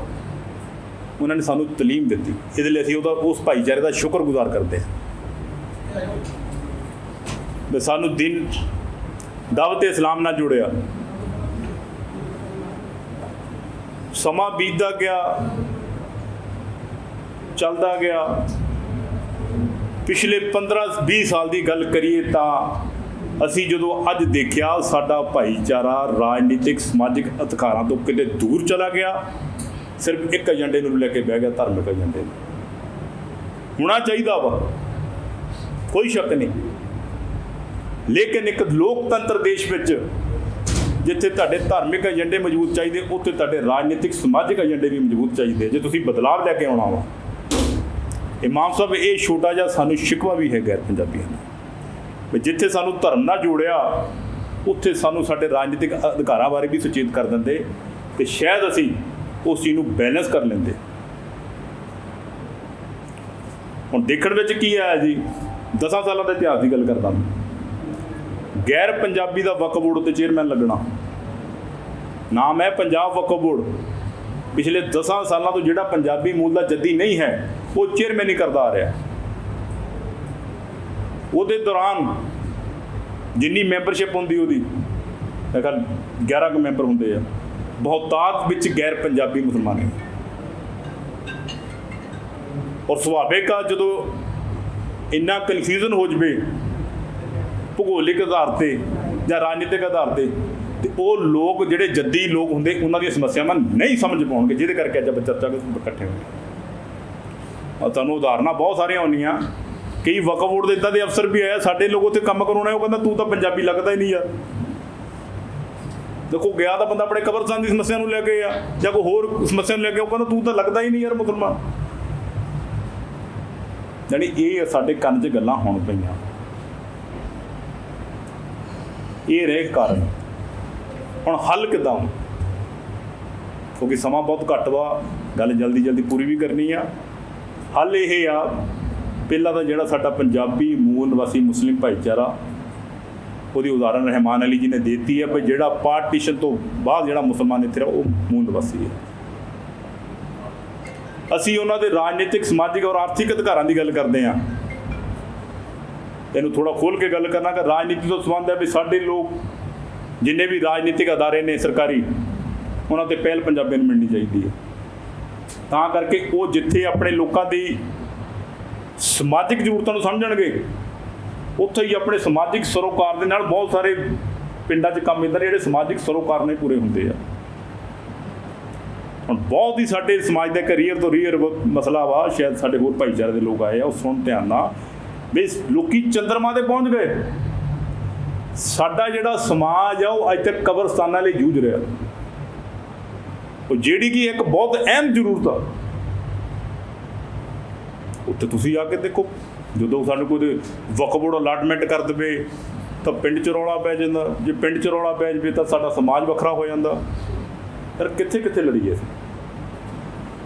ਇਸ ਮੰਚ ਜਰੀਏ ਮੈਂ ਇਹ ਗੱਲ, ਜਿਹੜਾ ਸਾਡਾ ਦੂਜਾ ਭਾਈਚਾਰਾ ਵੀ ਆਇਆ ਵਾ, ਉਹਨਾਂ ਨੂੰ ਮੈਂ ਗੁਜ਼ਾਰਿਸ਼ ਕਰੂੰਗਾ ਵੀ ਇੱਦਾਂ ਦੇ ਮਸਲਾ ਆਪਾਂ ਪਾਰਟੀਬਾਜ਼ੀ ਤੋਂ ਉੱਪਰ ਉੱਠ ਕੇ ਉਹ ਸਮਾਜਿਕ ਚੇਤਨਾ ਨੂੰ ਅੱਗੇ ਰੱਖਦੇ ਹੋਏ, ਗੁਰੂਆਂ ਪੀਰਾਂ ਔਰ ਸੰਤਾਂ ਮਹਾਂਪੁਰਸ਼ਾਂ ਦੀ ਵਿਚਾਰਧਾਰਾ ਨੂੰ ਅੱਗੇ ਰੱਖਦੇ ਹੋਏ, ਜਿੱਥੇ ਮੁਸਲਿਮ ਭਾਈਚਾਰੇ ਨੂੰ ਪਿੰਡਾਂ ਜਿੱਦਾਂ ਦੀ ਕਬਰਸਤਾਨ ਦੀ ਪ੍ਰੋਬਲਮ ਆਉਂਦੀ ਆ, ਉਹ ਆਪਾਂ ਪਿੰਡ ਪੱਧਰ 'ਤੇ ਹੀ ਹੱਲ ਕਰਾ ਦਈਏ ਯਾਰ। ਕਬਰਸਤਾਨ ਦੀ ਸਾਡੀ ਸਮੱਸਿਆ ਜਿਹੜੀ ਹੱਲ ਹੋਣੀ ਚਾਹੀਦੀ। ਦੂਜਾ ਹੈ ਸਮਾਜਿਕ ਤੋਂ ਭਾਵ ਆ ਵੀ ਅਸੀਂ ਸਮਾਜ 'ਚ ਸਾਡਾ ਰਹਿਣਾ ਸਹਿਣਾ ਕਿੱਦਾਂ ਦਾ, ਜਿੱਦਾਂ ਰਹਿਮਾਨ ਜੀ ਨੇ ਦੱਸਿਆ ਵੀ ਸਾਡਾ ਇੱਦਾਂ ਦਾ ਵਿਰਸਾ ਰਿਹਾ ਵਾ ਇਮਾਮ ਸਾਹਿਬ, ਸਾਂਝੀਵਾਲਤਾ ਵਾਲਾ। ਉੱਥੇ ਇੱਕ ਆਈਡੀਓਲੋਜੀ ਆ ਕੇ ਸਾਨੂੰ ਇੱਦਾਂ ਨਹੀਂ ਕਰੇ ਯਾਰ, ਤੁਸੀਂ ਇੱਦਾਂ ਨਹੀਂ ਤਾਂ ਇੱਦਾਂ ਕਰੋ, ਇੱਦਾਂ ਨਹੀਂ ਤਾਂ ਇੱਦਾਂ ਕਰੋ ਯਾਰ। ਇਹ ਹੋ ਸਕਦਾ ਹੋਰ ਸੂਬਿਆਂ 'ਚ ਗੱਲ ਹੋਵੇ, ਪਰ ਪੰਜਾਬ 'ਚ ਨਹੀਂ ਹੈ। ਆ ਤੁਸੀਂ ਦੇਖ ਲਓ, ਪੰਜਾਬ ਇੱਕ ਇੱਦਾਂ ਦੀ ਮਿਸਾਲ ਆ, ਸਿੱਖ ਸਮਾਜ ਮਸਜਿਦ ਵਾਲੀ ਜਗ੍ਹਾ ਦੇ ਰਿਹਾ ਕਿ ਨਹੀਂ ਦੇ ਰਿਹਾ? ਮੈਨੂੰ ਦਿਖਾ ਲਓ ਹੋਰ ਸੂਬਿਆਂ 'ਚ ਕਿੱਥੇ ਆ। ਹੋਊਗੀ ਇੱਕ ਦੋ ਹੋਣਗੇ, ਲੇਕਿਨ ਪੰਜਾਬ ਦੇ ਇਸ ਕੰਮਾਂ 'ਚ ਅੱਗੇ ਆ। ਸਾਨੂੰ ਕਿਸੇ ਤੋਂ ਕੋਈ ਖਤਰਾ ਨਹੀਂ। ਸਾਨੂੰ ਕੋਈ ਪਰਵਾਹ ਨਹੀਂ। ਅਸੀਂ ਸਿਰਫ ਇਸ ਮੰਚ ਜਰੀਏ ਇੰਨੇ ਆਪਣੇ ਲੋਕਾਂ ਨੂੰ ਲਾਮਬੰਦ ਕਰਨ ਆਏ ਆ ਵੀ ਜਿਹੜੇ ਸਾਡੇ ਰਿਸੋਰਸਸ ਹੈਗੇ ਆ ਉਹ ਅਸੀਂ ਸੰਵਿਧਾਨਿਕ ਤਰੀਕੇ ਤੇ ਚੱਲਦੇ ਹੋਏ, ਦੇਖੋ ਅਸੀਂ ਆਪਣੇ ਲੋਕਾਂ ਨੂੰ ਵਰਗਲਾਉਣਾ ਨਹੀਂ ਹੈ, ਅਸੀਂ ਆਪਣੇ ਲੋਕਾਂ ਨੂੰ ਕਾਨੂੰਨ ਦੇ ਤਰੀਕੇ ਵਿੱਚ ਰਹਿ ਕੇ ਲੋਕਤੰਤਰਿਕ ਪ੍ਰਕਿਰਿਆ ਦੇ ਨਾਲ ਅਵੇਅਰ ਕਰ ਰਹੇ ਹਾਂ ਵੀ ਇੱਕ ਲੋਕਤੰਤਰ ਦੇਸ਼ ਵਿੱਚ ਇਹਨਾਂ ਚੀਜ਼ਾਂ ਦੇ ਜ਼ਰੀਏ ਹੀ ਤੁਸੀਂ ਆਪਣੇ ਜਿਹੜੇ ਹੱਕ ਲੈ ਸਕਦੇ ਆ। ਜਿਵੇਂ ਕਿ ਆਪਾਂ ਐਸੀ ਸਮਾਜ ਦੀ ਗੱਲ ਕਰੀਏ, ਉਹਨਾਂ ਨੇ ਕਿੰਨਾ ਘਾਣ ਕੀਤਾ, ਕਿੰਨੇ ਲੀਡਰਸ਼ਿਪ ਪਾਈ। ਅੱਜ ਪੰਜਾਬ ਵਿੱਚ ਉਪ ਮੁੱਖ ਮੰਤਰੀ ਦੇ ਮੁੱਖ ਮੰਤਰੀ ਉਹਨਾਂ ਦੇ ਲੋਕਾਂ ਦੀ ਗੱਲ ਹੋ ਰਹੀ ਹੈ। ਉਹਨਾਂ ਨੇ ਕੋਈ ਇੱਦਾਂ ਦਾ ਕੰਮ ਨਹੀਂ ਕੀਤਾ, ਉਹਨੇ ਸਿਰਫ ਸੰਵਿਧਾਨ ਉੱਤੇ ਚੱਲਦੇ ਹੋਏ ਆਪਣੀ ਮੰਗ ਨੂੰ ਪੂਰਾ ਕੀਤਾ। ਅਤੇ ਮੈਂ ਆਪਣੇ ਜਿਹੜਾ ਸਾਡਾ ਮੂਲ ਨਿਵਾਸੀ ਮੁਸਲਿਮ ਭਾਈਚਾਰਾ ਵਾ ਉਹਨਾਂ ਨੂੰ ਬੇਨਤੀ ਕਰੂੰਗਾ ਵੀ ਖਾਸ ਕਰਕੇ ਯੁਵਾ ਲੋਕਾਂ ਨੂੰ ਵੀ ਆਪਣੇ ਲੋਕਾਂ ਨੂੰ ਅਵੇਅਰ ਕਰੋ, ਕਿਉਂਕਿ ਥੋੜ੍ਹਾ ਜਿਹਾ ਇੱਦਾਂ ਵੀ ਹੁਣ ਆ ਜਾਣਾ ਵੀ ਸ਼ਾਇਦ ਵੋਟਾਂ ਆ ਗਈਆਂ ਯਾਰ ਲੀਡਰ ਇਕੱਠੇ ਹੋਣ ਲੱਗ ਪਏ, ਉਹ ਸਾਰਾ ਸਾਡੇ ਬਾਰੇ ਵੀ ਸੋਚ ਲੈਣ। ਇਹ ਗੱਲ ਹੋ ਸਕਦੀ ਗਲਾਵਲੀ ਜੀ, ਲੇਕਿਨ ਅਸੀਂ ਮੰਚ ਤੋਂ ਕਲੀਅਰ ਕਰਦੇ ਹਾਂ ਅਸੀਂ ਕੁਛ ਨਹੀਂ ਲੈਣਾ, ਅਸੀਂ ਕਿੰਗ ਨਹੀਂ ਬਣਨਾ, ਕਿੰਗ ਮੇਕਰ ਬਣਨਾ। ਅਸੀਂ ਆਪਣੇ ਲੋਕਾਂ ਦੀ, ਹੁਣ ਮੈਂ ਇੱਥੇ ਵੀ ਗੁਲਾਮ ਅਲੀ ਦੀ ਗੱਲ ਕੀਤੀ ਤੁਹਾਡੇ ਆਉਣ ਤੋਂ ਪਹਿਲਾਂ, ਮੈਂ ਕਿਹਾ ਜੀ ਆਬਾਦੀ ਕਿੰਨੀ ਆ, ਕਹਿੰਦੇ ਜੀ 1300-1400 ਦੇ ਸਮਥਿੰਗ ਹੈਗੀ ਹੈ। ਮੈਂ ਕਿਹਾ 5 ਸਰਪੰਚ ਕਹਿੰਦੇ ਕੋਈ ਨਹੀਂ। ਮੈਂ ਕਿਹਾ ਭੁੱਲ ਜੋ, ਮਸਲਾ ਹੀ ਨਹੀਂ ਹੱਲ ਹੋਣਾ। ਲੀਡਰ ਆਉਣਗੇ, ਚੰਡੀਗੜ੍ਹ ਆਉਣਗੇ, ਬਠਿੰਡੇ ਤੋਂ ਆਉਣਗੇ, ਲਾਰੇ ਲਾ ਕੇ ਚੱਲ ਜਾਣਗੇ, ਮਸਲਾ ਨਹੀਂ ਹੋਣਾ। ਜਿੰਨ ਚਿਰ ਲੋਕਲ ਸਾਡੇ 5 ਸਰਪੰਚ ਲੀਡਰਸ਼ਿਪ ਉੱਠੂਗੀ, ਕਿਉਂਕਿ ਲੋਕਤੰਤਰ ਦੇਸ਼ ਵਿੱਚ ਵੋਟ ਹੈ, ਕਿੱਦਾਂ ਦਾ ਅਧਿਕਾਰ ਆ ਤੁਹਾਡੇ ਕੋਲ, ਤੁਸੀਂ ਇਹਨਾਂ ਬੜੇ ਤੋਂ ਬੜੀ ਜਿੱਤ ਵੀ ਹਾਸਲ ਕਰ ਸਕਦੇ ਹੋ। ਰਹਿਮਾਨ ਜੀ ਪਹਿਰਾ ਦੇਣਾ ਵਾ, ਕਿਉਂਕਿ ਇੰਤਜ਼ਾਰ ਜੀ, ਅੱਛਾ ਇੰਤਜ਼ਾਰ ਜੀ, ਮੈਂ ਤੁਹਾਡਾ ਪੜ੍ਹਦਾ ਹਾਂ ਇੰਤਜ਼ਾਰ ਜੀ, ਇਸ ਚੀਜ਼ 'ਤੇ ਪਹਿਰਾ ਕਰਨਾ ਵਾ, ਆਪਾਂ ਲੋਕਲ ਲੀਡਰਸ਼ਿਪ ਨੂੰ ਫਾਲਣਾ, ਠੀਕ ਆ। ਰਹੀ ਗੱਲ ਪੰਜਾਬ ਦੇ ਜਿੰਨੇ ਅਦਾਰੇ ਆ, ਇੱਕ ਮਿਨੋਰਟੀ ਕਮਿਸ਼ਨ ਆ, ਇੱਕ ਪੰਜਾਬ ਵਕਫ ਬੋਰਡ ਆ, ਇੱਕ ਹਜ ਕਮੇਟੀ ਆ, ਪਲੱਸ ਮਲੇਰਕੋਟਲਾ ਸਾਡੀ ਜਿਹੜੀ MLA ਸੀਟ ਆ। ਅਸੀਂ ਕਿਸੇ ਵੀ ਪਰਟੀਕੂਲਰ ਚੀਜ਼ ਦਾ ਨਾਂ ਨਹੀਂ ਲੈਂਦੇ, ਅਸੀਂ ਕਹਿੰਦੇ ਜਿੰਨੇ ਵੀ ਪੰਜਾਬ ਦੇ ਪੋਲੀਟੀਕਲ ਰਿਸੋਰਸ ਹੈਗੇ ਆ ਉਹ ਪੰਜਾਬੀਆਂ ਨੂੰ ਮਿਲਣੇ ਚਾਹੀਦੇ ਆ। ਮੈਂ ਕਹਿੰਦਾ ਇਹ ਕੰਮ ਹੋ ਗਿਆ ਇਸ ਵਾਰ 2022 ਦੀ ਇਲੈਕਸ਼ਨਾਂ ਵਿੱਚ ਆਪਾਂ ਕਰਕੇ ਦਿਖਾ ਲੈਣਾ। ਮੈਨੂੰ ਲੱਗਦਾ 90% ਜਿੰਨੀਆਂ ਵੀ ਪ੍ਰੋਬਲਮ ਆਪਣੀਆਂ ਸਾਰੀਆਂ ਹੱਲ ਹੋਣਗੀਆਂ, ਕਿਉਂਕਿ ਆਪਣੇ ਲੋਕਾਂ 'ਚ ਇੰਨਾ ਜੋਸ਼ੋ ਖਰੋਸ਼ ਆ ਚੁੱਕਾ ਵਾ, ਸਮਝ ਚੁੱਕੇ ਆ। ਮੈਂ ਤੁਹਾਡੀ ਸ਼ਬਦਾਵਲੀ ਤੋਂ ਅੱਜ ਅੰਦਾਜ਼ਾ ਲਾ ਲਿਆ ਵੀ ਅਸੀਂ ਬਹੁਤ ਲਾਗੇ ਪਹੁੰਚ ਗਏ ਆਪਣੀ ਮੂਵਮੈਂਟ ਦੇ।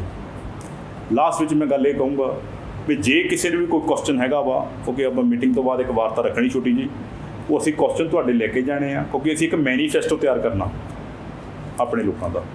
ਅਸੀਂ ਮੈਨੀਫੈਸਟੋ ਇੰਨਾ ਵਧੀਆ ਬਣਾਉਣਾ ਵਾ, ਉਹ ਜਿਹੜੀ ਵੀ ਲਾਗੇ ਜਾ ਕੇ ਰਾਜਨੀਤਿਕ ਪਾਰਟੀ ਨਾਲ ਅਸੀਂ ਆਪਣਾ ਏਜੰਡਾ ਸ਼ੇਅਰ ਕਰਨਾ, ਕਿਉਂਕਿ ਗੱਲਾਂ ਮੈਂ ਖੋਲ੍ਹ ਦੇਵਾਂ ਕਈ, ਸ਼ਾਇਦ ਇਹ ਗੱਲਾਂ ਇੱਦਾਂ ਨਹੀਂ ਹੋਣਾ ਵੀ ਆਪਾਂ ਬੋਲ ਕੇ ਚੱਲ ਗਏ ਤਾਂ ਕਿਸੇ ਨੂੰ ਕੋਈ ਸਮਝ ਨਾ ਲੱਗੇ ਜਾਂ ਗੱਲ ਕੋਈ ਹਨੇਰੇ 'ਚ ਰਹਿ ਜਾਵੇ। ਅਸੀਂ ਇੱਕ ਪ੍ਰਪੋਜ਼ਲ ਬਣਾ ਕੇ ਜਿਹੜੀਆਂ ਪੰਜਾਬ ਦੀਆਂ ਮੇਨ ਪਾਰਟੀਆਂ ਜਿਨ੍ਹਾਂ ਨੇ ਸੱਤਾ 'ਚ ਆਉਣਾ ਜਾਂ ਆਉਂਦੀਆਂ ਰਹੀਆਂ ਵਾ, ਉਹਨਾਂ ਨੂੰ ਵੀ ਪ੍ਰਪੋਜ਼ਲ ਮੂਹਰੇ ਰੱਖਾਂਗੇ ਵੀ ਆਹ ਸਾਡਾ ਏਜੰਡਾ ਵਾ। ਜਿਹੜੀ ਪਾਰਟੀ ਨੇ ਸਾਨੂੰ ਯੈਸ ਕੀਤਾ, ਸਾਨੂੰ ਲੱਗਾ ਵੀ ਇਹ ਚੀਜ਼ ਵਾਕਈ ਹੋ ਸਕਦੀ ਆ, ਉਸ ਪਾਰਟੀ ਨੂੰ ਖੁੱਲ੍ਹ ਕੇ ਸਮਰਥਨ ਵੀ ਕਹਿੰਦਾ। ਅਤੇ ਮੰਗਾਂ ਸਾਡੀਆਂ ਆਹੀ ਆ ਜਿਹੜੀਆਂ ਅਸੀਂ ਕਰਾਉਣੀਆਂ ਵਾ।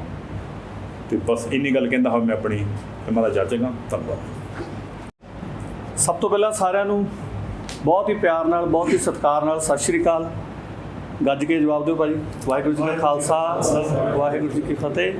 ਨਾਲ ਦੀ ਨਾਲ ਜਿੰਨਾ ਸਾਡਾ ਮੁਸਲਿਮ ਭਾਈਚਾਰਾ ਬੈਠਿਆ ਸਾਰਿਆਂ ਨੂੰ ਸਲਾਮ ਅਲੈਕਮ, ਆਦਾਬ। ਸਾਰਿਆਂ ਵੱਡਿਆਂ ਨੂੰ ਪੈਰੀ ਪੈਣਾ ਜੀ। ਕੋਸ਼ਿਸ਼ਾਂ ਨੂੰ ਹੀ ਬਰਕਤਾਂ ਲੱਗਦੀਆਂ, ਜੇ ਬੰਦਾ ਕੋਸ਼ਿਸ਼ ਨਾ ਕਰੇ ਤਾਂ ਮੈਨੂੰ ਲੱਗਦਾ ਉੱਥੋਂ ਇੱਥੇ ਤੱਕ ਤੁਰ ਕੇ ਆਉਣਾ ਵੀ ਮੁਸ਼ਕਿਲ ਹੈ। ਅਤੇ ਸਾਡੀ ਕੋਸ਼ਿਸ਼ ਸੀ, ਅਸੀਂ ਜਿਹੜਾ ਟਾਈਮ ਦੇਖ ਲਿਆ ਜਾਂ ਹੰਢਾ ਰਹੇ ਹਾਂ, ਅੱਜ ਇੰਤਜ਼ਾਰ ਪੜ ਗਿਆ ਜਾਂ ਸਾਡਾ ਸਲੀਮ ਭਾ ਪੜ ਗਿਆ, ਰਜੇ ਭਾਜੀ ਨੂੰ ਨਹੀਂ ਅੱਛਾ ਕੰਮ ਕਰਦੇ ਆ, ਇਹ ਆਪਣੀਆਂ ਕੋਸ਼ਿਸ਼ਾਂ ਦੀ ਬਦੌਲਤ ਕਰਦੇ ਆ। ਪੰਜਾਬ ਦੇ ਵਿੱਚ ਜੇ ਨਿਗਾਹ ਮਾਰੀ ਜਾਵੇ, ਇੰਨਾ ਕੁ ਪਿਆਰ, ਇੰਨਾ ਕੁ ਆਪਣਾਪਨ ਆ ਵੀ ਆਪਾਂ ਨੂੰ ਕਦੇ ਫੀਲ ਨਹੀਂ ਹੋਇਆ ਵੀ ਕਈ ਪਿੰਡਾਂ 'ਚ ਸਿਰਫ ਇੱਕ ਘਰ ਮੁਸਲਮਾਨਾਂ ਦਾ, ਜਾਂ ਕਈ ਪਿੰਡਾਂ ਦੇ ਵਿੱਚ ਮੁਸਲਮਾਨ ਹੈ ਹੀ ਨਹੀਂ। ਫਿਰ ਵੀ ਜਦੋਂ ਉੱਥੇ ਮੁਸਲਿਮ ਫੈਸਟੀਵਲ ਮਨਾਏ ਜਾਂਦੇ ਆ ਜਾਂ ਮੇਲਾ ਕੋਈ ਮਨਾਇਆ ਜਾਂਦਾ, ਤੁਹਾਡੇ ਕਾਲੇ ਸੰਘਿਆਂ 'ਚ ਵੀ ਉਦਾਹਰਨਾਂ ਆ, ਉਹ ਜਿਹੜੇ ਸਾਡੇ ਪੰਜਾਬੀ ਭਾਈ ਆ ਉਹ ਉਸੇ ਰੀਤੀ ਰਿਵਾਜ ਨਾਲ ਮਨਾਉਂਦੇ ਜਿੰਨਾ ਮਨਾਉਣਾ ਚਾਹੀਦਾ। ਇਹਦਾ ਬੈਨੀਫਿਟ ਇਹ ਹੀ ਆ ਵੀ ਆਪਾਂ ਲੋਕੀ ਇੱਕ ਦੂਜੇ ਨਾਲ ਭਾਵਨਾਤਮਕ ਤੌਰ 'ਤੇ ਜੁੜੇ ਆ, ਦਿਲੋਂ ਜੁੜੇ ਆ। ਸਾਨੂੰ ਇਹ ਸੰਸਥਾ ਨੂੰ ਬਣਾਉਣ ਦੀ ਸੋਚ ਕਿੱਥੋਂ ਆਈ, ਕਿਉਂ ਆਈ, ਤੁਹਾਨੂੰ ਕਲੀਅਰ ਕਰਤੀ ਸਾਰਿਆਂ ਨੇ। ਪਰ ਮੈਂ ਸਿਰਫ ਸਿੱਧੀਆਂ ਗੱਲਾਂ ਕਰਨੀਆਂ ਜੀ ਤੁਹਾਡੇ ਨਾਲ। 2-4 ਆਪਾਂ ਜਿਹੜੇ ਸਮਾਜ 'ਚ ਰਹਿੰਦੇ ਆ, ਆਪਣੀਆਂ ਲੋੜਾਂ ਦੀ ਪੂਰਤੀ ਜੇ ਨਹੀਂ ਹੁੰਦੀ, ਸਾਨੂੰ ਰਲ ਕੇ ਆਵਾਜ਼ ਚੱਕਣੀ ਚਾਹੀਦੀ ਹੈ। ਚਾਹੇ ਉਹ ਹਿੰਦੂ ਸਮਾਜ ਹੋਵੇ, ਚਾਹੇ ਮੁਸਲਿਮ ਹੋਵੇ, ਚਾਹੇ ਸਿੱਖ ਹੋਵੇ, ਜਿੱਥੇ ਜਿਹਨੂੰ ਲੱਗਦਾ ਕਿ ਉਹਨਾਂ ਦੀਆਂ ਗੱਲਾਂ ਨਹੀਂ ਸੁਣੀਆਂ ਜਾਂਦੀਆਂ, ਇਕਜੁੱਟਤਾ ਬਹੁਤ ਜ਼ਰੂਰੀ ਹੈ। ਅਸੀਂ ਤੁਹਾਡੇ ਕੋਲ ਤਾਂ ਹੀ ਆਏ ਹਾਂ ਕਿ ਜੇ ਆਪਣੀ ਗਿਣਤੀ ਇੱਕ ਹੋ ਗਈ, ਜੇ ਆਪਾਂ ਸਾਰੇ ਆਪਸ ਵਿੱਚ ਜੁੜ ਗਏ, ਸਾਡੀ ਇੱਕ ਬੰਦੇ ਦੀ ਚੱਕੀ ਆਵਾਜ਼ ਸ਼ਾਇਦ ਛੋਟੀ ਹੋ ਸਕਦੀ ਹੈ, ਸਾਰਿਆਂ ਦੀ ਚੱਕੀ ਆਵਾਜ਼ ਜਿਹੜੀ ਆ ਕਦੇ ਛੋਟੀ ਨਹੀਂ ਹੋ ਸਕਦੀ। ਦੂਸਰੀ ਗੱਲ, ਵੋਟਾਂ ਸਿਰ 'ਤੇ ਆ। ਸਿਰਫ ਲੀਡਰਾਂ ਨੂੰ ਕੀ ਚਾਹੀਦਾ ਹੁੰਦਾ? ਵੋਟ ਬੈਂਕ ਚਾਹੀਦੀ ਆ, ਗਿਣਤੀ ਚਾਹੀਦੀ ਆ। ਉਹ ਗਿਣਤੀ ਸਾਡੇ ਜਿਹੜੇ ਪਹਿਲੇ ਲੀਡਰਸ਼ਿਪ ਸੀ, ਉਹ ਆਮ ਜਨਤਾ ਦੇ ਸਿਰ 'ਤੇ ਟੋਪੀਆਂ ਰੱਖ ਕੇ ਦਿਖਾਉਂਦੇ ਰਹੇ। ਉਹਨਾਂ ਨੇ ਕਦੇ ਇਹ ਫੀਲ ਨਹੀਂ ਕਰਾਇਆ ਕਿ ਜਿਹੜੇ ਲੋਕੀ ਪਿੰਡਾਂ 'ਚ ਬੈਠੇ ਸੱਚੀ ਦੇ ਮੁਸਲਮਾਨ ਆ, ਪੰਜਾਬੀ ਆ, ਔਰ ਉਹਨਾਂ ਤੱਕ ਉਹ ਗੱਲ ਕਦੇ ਪਹੁੰਚੀ ਕਿ ਨਹੀਂ ਪਹੁੰਚੀ। ਉਹ ਕਿੰਨੀ ਕੁ ਪਹੁੰਚੀ, ਆਪਾਂ ਸਾਰੇ ਹੀ ਬੈਠੇ ਹਾਂ। ਪੰਜਾਬ ਵਕਫ ਬੋਰਡ ਸਾਡੀ ਸੁਣ ਕੇ ਰਾਜੀ ਨਹੀਂ। ਪਹਿਲੀ ਗੱਲ ਤਾਂ ਸਾਡੀ ਭਾਸ਼ਾ ਸਮਝ ਲੱਗੂਗੀ ਤਾਂ ਸੁਣੂਗਾ ਕੋਈ। ਜੇ ਆਪਾਂ ਪੰਜਾਬੀ ਹਾਂ, ਗੱਲ ਪੰਜਾਬੀ 'ਚ ਕਰੀਏ, ਮੋਹਰੇ ਪੰਜਾਬੀ ਬੰਦਾ ਬੈਠਾ ਹੋਊਗਾ, ਉਹ ਸਾਡੀ ਗੱਲ ਸਮਝੂਗਾ ਵੀ, ਉਹਨੂੰ ਉਸ ਗੱਲ ਦਾ ਅਸਰ ਵੀ ਹੋਊਗਾ ਵੀ ਹਾਂ ਯਾਰ ਕੋਈ ਪੰਜਾਬੀ ਬੰਦਾ ਮੇਰੇ ਤੱਕ ਤੁਰ ਕੇ ਆਇਆ। ਉਹਨੂੰ ਤਾਂ ਜਦੋਂ ਆਪਣੇ ਪਿੰਡ ਦਾ, ਆਪਣੇ ਏਰੀਆ ਦਾ ਨਾਂ ਦੱਸੀਦਾ, ਉਹਨਾਂ ਨੂੰ ਇਹ ਨਹੀਂ ਕਲੀਅਰ ਹੁੰਦਾ ਕਿ ਇਹ ਏਰੀਆ ਹੈ ਕਿੱਥੇ ਗਿਆ।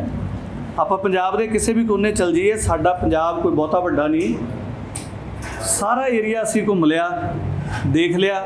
ਹਰ ਬੰਦੇ ਦੀ ਉਹੀ ਸਮੱਸਿਆ, ਨਾ ਪਿੰਡਾਂ ਦੇ ਵਿੱਚ ਕਬਰਿਸਤਾਨ, ਨਾ ਪਿੰਡਾਂ ਦੇ ਵਿੱਚ ਐਜੂਕੇਸ਼ਨ, ਨਾ ਪਿੰਡਾਂ ਦੇ ਵਿੱਚ। ਹੁਣ ਜੇ ਪੰਜਾਬ ਵਕਫ ਬੋਰਡ ਦੀ ਗੱਲ ਕਰੀਏ, ਪੰਜਾਬ ਵਕਫ ਬੋਰਡ ਨੇ ਕੁਝ ਅਦਾਰੇ ਚਲਾਏ ਆ ਜਿਨ੍ਹਾਂ ਦੇ ਵਿੱਚ ਐਜੂਕੇਸ਼ਨ ਨਾਲ ਰਿਲੇਟਡ ਕੁਝ ਸਕੂਲ ਆ, ਇੱਕ ਹਸਪੀਟਲ ਆ, ਤੇ ਨਾਲ ਕੁਝ ਕੁੜੀਆਂ ਦੇ ਕਾਲਜ ਨੇ, ਪਰ ਉਹਨਾਂ ਦਾ ਸਾਡੇ ਸਮਾਜ ਨੂੰ ਪਤਾ ਹੀ ਨਹੀਂ। ਫਿਰ ਵਕਫ ਬੋਰਡ ਵੱਲੋਂ ਪੈਨਸ਼ਨਸ ਆਉਂਦੀਆਂ, ਬੱਚਾ ਜਿਹੜਾ ਵਧੀਆ ਪੜ੍ਹਦਾ ਉਹਦੇ ਲਈ ਸਕਾਲਰਸ਼ਿਪ ਆਉਂਦੀਆਂ, ਇਹ ਸਾਰੀਆਂ ਚੀਜ਼ਾਂ ਉਹਨਾਂ ਨੇ ਸਾਡੇ ਤੱਕ ਨਹੀਂ ਪਹੁੰਚਦੀਆਂ ਕੀਤੀਆਂ। ਪਰ ਹੁਣ ਸਾਡਾ ਸਮਾਜ ਇੱਕ ਹੋਊਗਾ, ਲਾਮਬੰਦ ਅਸੀਂ ਹੋਵਾਂਗੇ ਸਾਰੇ ਜਾਣੇ।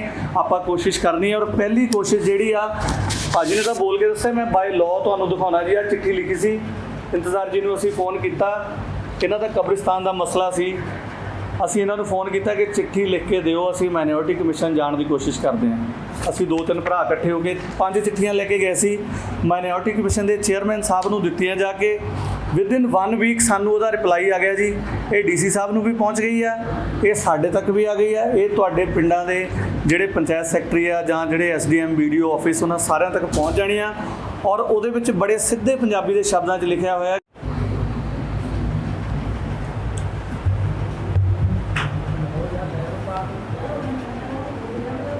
ਬਹੁਤ ਧੰਨਵਾਦ।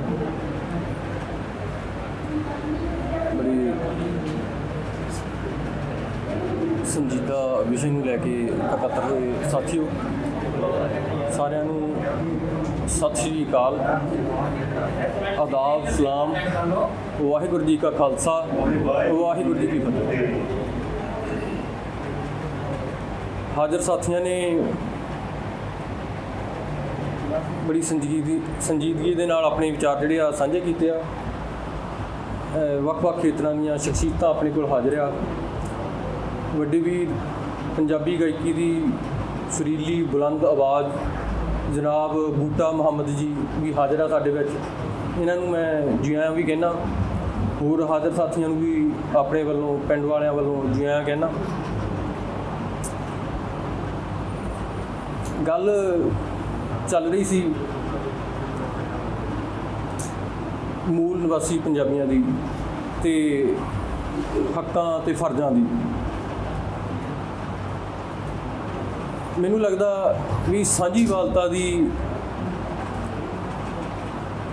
ਅੱਜ ਦੇ ਇਸ ਵੰਡੇ ਹੋਏ ਪੰਜਾਬ ਵਿੱਚ ਵੀ ਕੋਈ ਕਮੀ ਨਹੀਂ, ਤੇ ਜਿਹੜਾ ਸਾਡਾ ਪੁਰਾਣਾ ਲਹਿੰਦਾ ਤੇ ਚੜ੍ਹਦਾ ਸਾਂਝਾ ਪੰਜਾਬ ਸੀ, ਉਹਦੇ ਵਿੱਚ ਵੀ ਕੋਈ ਕਮੀ ਨਹੀਂ ਸੀ। ਜੇ ਕੋਈ ਕਮੀ ਆਈ ਹੈ, ਸਾਡਾ ਭਾਈਚਾਰਾ ਕਿਸੇ ਲਹਿਰ ਦੀ ਲਪੇਟ 'ਚ ਆ ਗਿਆ, ਕਿਸੇ ਸਿਆਸਤ ਦੀ ਲਪੇਟ 'ਚ ਆ ਗਿਆ, ਜੇ ਇਸ ਸਿਆਸਤ ਨੇ ਸਾਡਾ ਨੁਕਸਾਨ ਕੀਤਾ। ਅੱਜ ਵੀ ਸਾਨੂੰ ਸਾਰਿਆਂ ਨੂੰ ਇਹ ਗੱਲ ਵਿਚਾਰਨੀ ਚਾਹੀਦੀ ਆ ਕਿ ਸਰਕਾਰਾਂ ਜਾਂ ਆਗੂ ਅਸੀਂ ਚੰਗੇ ਕਿਵੇਂ ਚੁਣਨੇ ਆ। ਚੰਗੇ ਲੋਕਾਂ ਨੂੰ ਲੋਅਰ ਅਸੈਂਬਲੀ ਤੋਂ ਲੈ ਕੇ ਹਾਇਰ ਅਸੈਂਬਲੀ ਤੱਕ ਅੱਗੇ ਕਿੱਦਾਂ ਲੈ ਕੇ ਆਉਣਾ, ਉਹਨਾਂ ਨੂੰ ਇਹ ਆਪਾਂ ਨੂੰ ਵਿਚਾਰਨਾ ਪਏਗਾ। ਕਿਉਂਕਿ ਇੱਕ ਸਮਾਜਿਕ ਸਮੱਸਿਆ ਮੈਂ ਜਿਹੜੀ ਮੰਨਦਾ ਉਹ ਇਹ ਆ, ਜਿਹੜੇ ਲੋਕਾਂ ਲਈ ਕੰਮ ਕਰਦੇ ਆ, ਜਿਹੜੇ ਲੋਕ ਸਮਾਜ ਦੇ ਹਿੱਤ 'ਚ ਖੜ੍ਹਦੇ ਆ, ਉਹ ਸਿਆਸਤ ਬਾਰੇ ਨਹੀਂ ਬਹੁਤਾ ਜਾਣਦੇ ਹੁੰਦੇ। ਉਹ ਸਿੱਧੇ ਤੌਰ 'ਤੇ ਲੋਕਾਂ ਨਾਲ ਜੁੜੇ ਹੁੰਦੇ ਆ, ਲੋਕਾਂ ਦੇ ਕੰਮ ਕਰਦੇ ਆ। ਕਿਤੇ ਨਾ ਕਿਤੇ ਉਹ ਪੂਰਨ ਅਗਵਾਈ ਦੇ ਵਿੱਚ ਕਮੀ ਰਹਿ ਜਾਂਦੀ ਆ।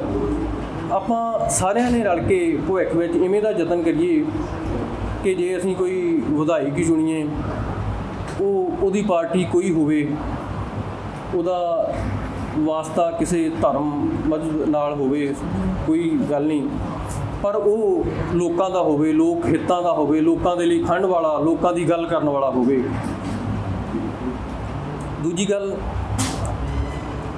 ਆਪਾਂ ਸਾਰੇ ਰਲ ਮਿਲ ਕੇ ਇਹ ਯਤਨ ਕਰੀਏ ਕਿ ਆਪਣੇ ਬੱਚਿਆਂ ਨੂੰ, ਆਪਣੇ ਸਾਥੀਆਂ ਨੂੰ ਵਿੱਦਿਆ ਜਿਹੜੀ ਆ ਇੰਨੀ ਉੱਚੀ ਤੇ ਚੰਗੀ ਦੇ ਦਈਏ ਕਿ ਉਹ ਦੁਨੀਆ ਦੇ ਕਿਸੇ ਕੋਨੇ ਵਿੱਚ ਵੀ ਚਲ ਜਾਣ, ਆਪਣੀ ਰੋਜੀ ਰੋਟੀ ਚੰਗੀ ਕਮਾ ਸਕਣ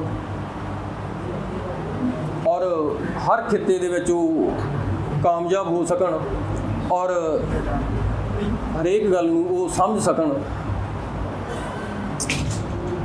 ਇਸ ਗੱਲ ਦੇ ਲਈ ਇਹ ਦੋ ਗੱਲਾਂ ਜਿਹੜੀਆਂ ਮੈਨੂੰ ਵੱਧ ਜ਼ਰੂਰੀ ਲੱਗਦੀਆਂ, ਉਹ ਇਹੋ ਹੀ ਆ ਕਿ ਸਿੱਖਿਆ ਜਿਹੜੀ ਆ, ਜਦੋਂ ਅਸੀਂ ਆਪਣੇ ਬੱਚਿਆਂ ਨੂੰ ਉਚੇਰੀ ਚੰਗੀ ਦੇ ਦਿੱਤੀ, ਬਾਕੀ ਜਿਹੜੀਆਂ ਸਾਰੀਆਂ ਗੱਲਾਂ ਨੀਵੀਆਂ ਹੋ ਜਾਣੀਆਂ। ਫਿਰ ਉਹਨਾਂ ਨੇ ਹੱਕਾਂ ਦੇ ਲਈ ਜੋ ਲੜਨਾ ਸਿੱਖ ਜਾਣਾ ਤੇ ਆਪਣੇ ਫਰਜ਼ ਵੀ ਉਹਨਾਂ ਨੇ ਪਛਾਣ ਜਾਣੇ ਨੇ। ਨਾਲ ਦੀ ਨਾਲ ਇੱਕ ਬੇਨਤੀ ਇਹ ਕਰਦੇ ਹਾਂ ਕਿ ਸਾਡਾ ਨੌਜਵਾਨ ਵਰਗ ਮੋਬਾਈਲ ਨੇ ਉਹਦੀ ਆਪਣੀ ਲਪੇਟ ਵਿੱਚ ਲੈ ਲਿਆ, ਪਰ ਅਸੀਂ ਆਪਣੇ ਵਿਰਾਸਤ ਨੂੰ, ਇਤਿਹਾਸ ਨੂੰ ਜ਼ਰੂਰ ਪੜ੍ਹੀਏ, ਉਹਦੇ ਨਾਲ ਜੁੜੀਏ। ਅਸੀਂ ਇੱਥੇ ਪਿੰਡ ਲਾਇਬ੍ਰੇਰੀ ਚਲਾ ਰਹੇ ਹਾਂ ਬੜੇ ਵਰ੍ਹਿਆਂ ਤੋਂ। ਲਾਇਬ੍ਰੇਰੀ ਦੇ ਵਿੱਚ 6,500 ਦੇ ਕਰੀਬ ਕਿਤਾਬ ਆ, ਅਖਬਾਰਾਂ ਆਉਂਦੀਆਂ ਰੋਜ਼ਾਨਾ 5। ਪਰ ਇਹ ਗੱਲ ਦੁੱਖ ਦੀ ਹੈ, ਅਖਬਾਰਾਂ ਪੜ੍ਹਨ ਤੇ ਕੁਝ ਲੋਕ ਆਉਂਦੇ ਨੇ ਤੇ ਜਿਹੜੀਆਂ ਕਿਤਾਬਾਂ ਆ, ਕਈ ਵਾਰੀ ਹਫ਼ਤਾ ਲੰਘ ਜਾਂਦਾ, ਕੋਈ ਵੀ ਨਹੀਂ ਆਉਂਦਾ। ਜੇ ਹਫ਼ਤੇ ਬਾਅਦ ਕੋਈ 2-4 ਕਿਤਾਬਾਂ ਲੈ ਗਿਆ ਤਾਂ ਉਹ ਗੱਲ ਬੜੀ ਨਿੱਕੀ ਆ। ਤੇ ਉੱਥੇ ਇਹ ਗੱਲ ਪ੍ਰਾਪਤੀ ਵੀ ਆ। ਇੱਕ ਵਾਰ ਮੈਂ ਇੱਥੇ ਲਾਇਬ੍ਰੇਰੀ ਦੇ ਵਿੱਚ ਬੈਠਾ ਸੀ ਤੇ ਮੇਰੇ ਕੋਲ ਇਸ ਸੰਸਥਾਨ ਦੇ ਬੱਚੇ, ਇਸ ਭਾਈਚਾਰੇ ਦੇ ਬੱਚੇ ਆਏ ਤੇ ਉਹਨਾਂ ਨੇ ਕਿਤਾਬ ਮੰਗੀ, ਕਹਿੰਦੇ ਵੀ ਜਿਹੜੀ ਬੱਚਿਆਂ ਨਾਲ ਸੰਬੰਧਿਤ ਮੈਨੂੰ ਕਿਤਾਬ ਦਿੱਤੀ ਜਾਵੇ। ਔਰ ਲਾਇਬ੍ਰੇਰੀ 'ਚ ਪਈਆਂ ਮੈਂ ਉਹਨਾਂ ਨੂੰ ਕਿਤਾਬਾਂ ਵਾਰੀ ਕਾਫੀ ਸਾਰੀਆਂ ਦਿਖਾ ਲਈਆਂ ਤਾਂ ਉਹਨਾਂ ਨੇ ਸਾਰੀਆਂ ਪੜ੍ਹੀਆਂ ਸੀ। ਇਹ ਗੱਲ 'ਤੇ ਮੈਨੂੰ ਮਾਣ ਤੇ ਖੁਸ਼ੀ ਵੀ ਹੋਈ। ਸੋ ਆਪਾਂ ਸਾਰੇ ਜ਼ਰੂਰ ਇਤਿਹਾਸ ਨੂੰ ਪੜ੍ਹਨ ਅਤੇ ਸਮਝਣ ਦੇ ਯਤਨ ਵੱਲ ਵੀ ਵਧੀਏ। ਸੋ ਫਿਰ ਇੱਕ ਵਾਰ ਆਪ ਸਭ ਦਾ ਧੰਨਵਾਦ ਤੇ ਜੀ ਆਇਆਂ। ਵਾਹਿਗੁਰੂ ਜੀ ਕਾ ਖਾਲਸਾ, ਵਾਹਿਗੁਰੂ ਜੀ ਕੀ ਫਤਿਹ। ਮਾਈਕ ਲੱਗਾ? ਅੱਛਾ,